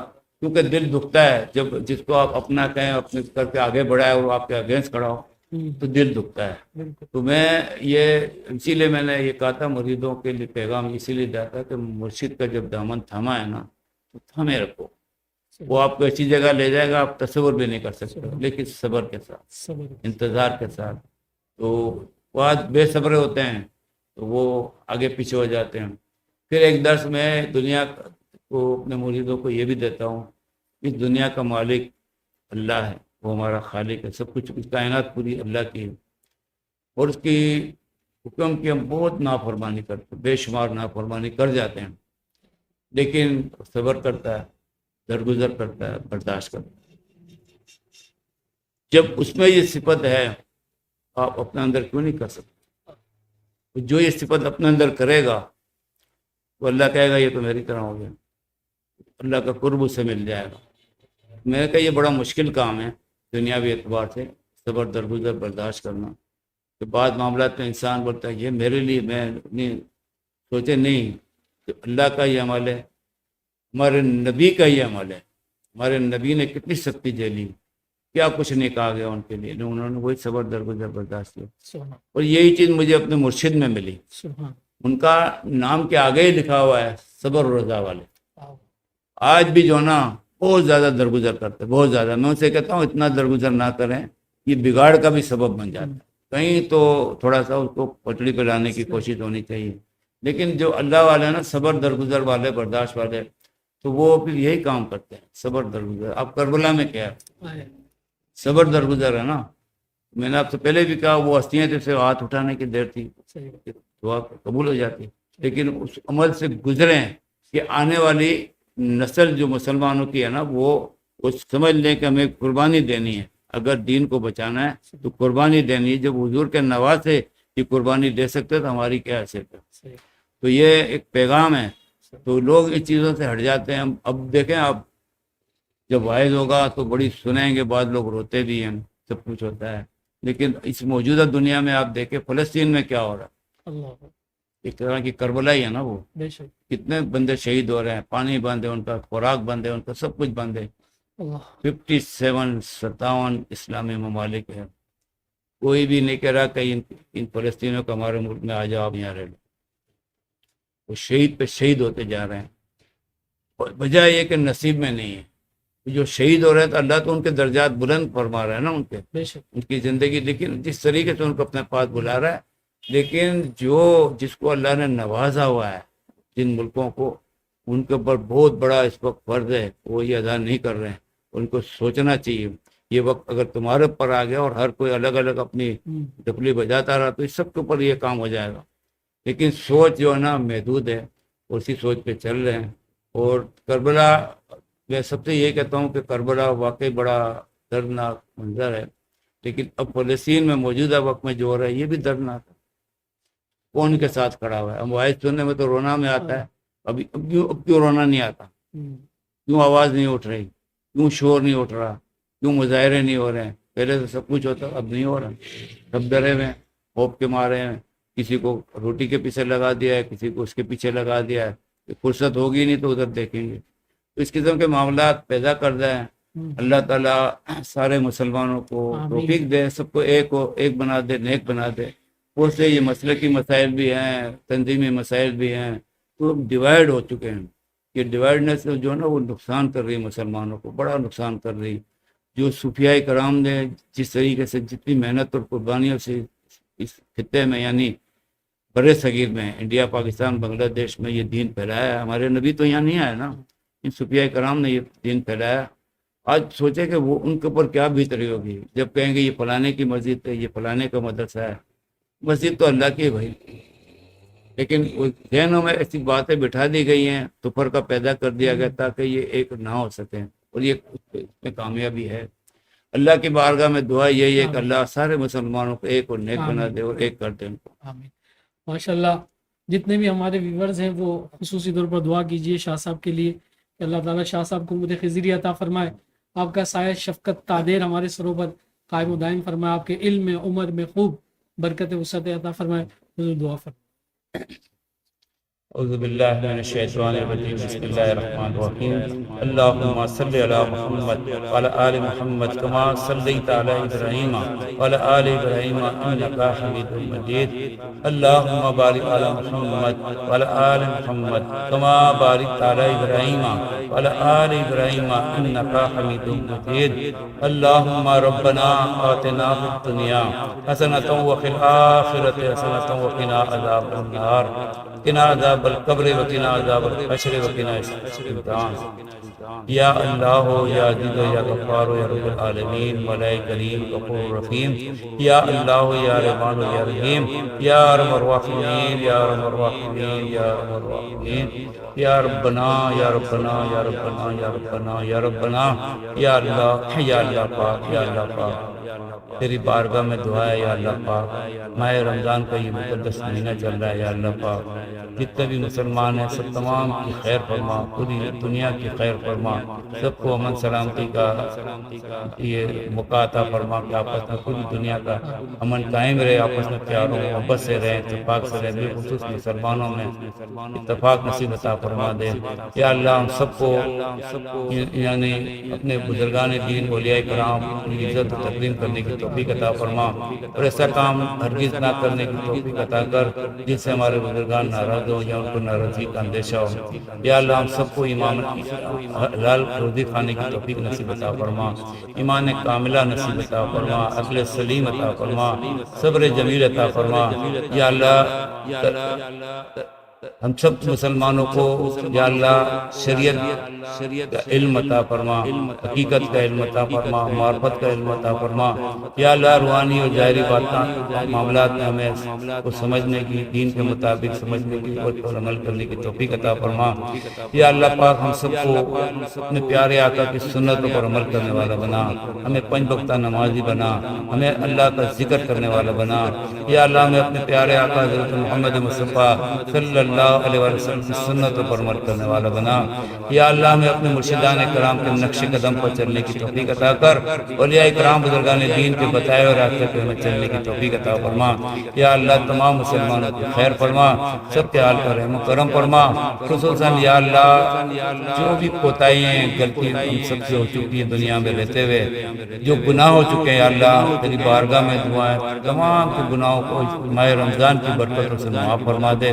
آئندہ گناہوں سے بچنے کی توفیق عطا کر دے، نیک اور اچھے بچنے کی توفیق عطا فرما، سب کو صحت عافیت ایمان والی زندگی نصیب عطا فرما یا اللہ۔ ہمارے کاموں میں برکت عطا فرما، زندگی میں آسانی پیدا فرما، ایمان کے ساتھ جینا اور ایمانی پر مرنا نصیب عطا فرمانا یا اللہ۔ جہاں جہاں تیرے بندے بندیاں مومن مومنات پریشان ہے یا اللہ، اپنے کرم سے تمام کی پریشانیوں کو دور فرما، خصوصاً یا الہی جو بیمار ہیں گھروں میں اسپتالوں میں، رب کریم جملہ تمام بیماروں پر صحتیابی نصیب عطا فرما، جو بے اولاد ہیں انہیں نیک صالح اولاد عطا فرما، اور جو صاحب اولاد ہیں ان کی اولادوں کو نیک اور فرما بردار بنا، جو مقروض ہے اللہ ان کی غیبی مدد فرما، ان کے قرض عزت سے ادا ہو جائے ایسا کرم فرما یا اللہ۔ جو بے روزگار ہیں انہیں آسان علاج عطا فرما، اور جو برسر روزگار ان کی روزیوں میں خیر و برکت و ترقی عطا فرما یا اللہ۔ جو تنگ دست ہیں انہیں خوشحالی نصیب عطا فرما یا اللہ۔ جو بے گناہ قید انہیں قید سے رہائی دلا یا اللہ۔ جو بچے ان کے والدین اچھے رشتوں کے لیے پریشان ہے یا اللہ، ان کے لیے نیک گھرانے اور نیک رشتے نصیب عطا فرما یا اللہ۔ جو بے دین انہیں دین عطا فرما یا اللہ۔ ہم سب کو دین دنیا آخرت سب کی بھلائی نصیب عطا کر، اور ہمیں شیطان کے مکر فریب اس کے شر سے محفوظ فرما یا اللہ پاک۔ ہم سب کو اپنے دین اسلام پر ثابت قدم رکھ، اولیاء کرام بزرگان دین کی تعلیمات پر ہمیں ثابت قدم رکھ یا ان کا فیض عطا فرما، ان کے وسیلہ کے ساتھ ہمیں دین اسلام اور خلق خدا کی خدمت والا بنا دے، ایسا کرم فرما دے یا اللہ پاک۔ جو یہ دعا سن رہے سب کو مدینے کی زیارت نصیب عطا فرما، تیرے در کی زیارت نصیب عطا فرما یا اللہ۔ ہم سب کو ایمان پہ جینا اور ایمان پر مرنا نصیب عطا فرما۔ سبحان ربک رب العزت عما یصفون والسلام علی المرسلین والحمد للہ رب العالمین بحق لا الہ الا اللہ محمد رسول اللہ صلی اللہ علیہ وسلم۔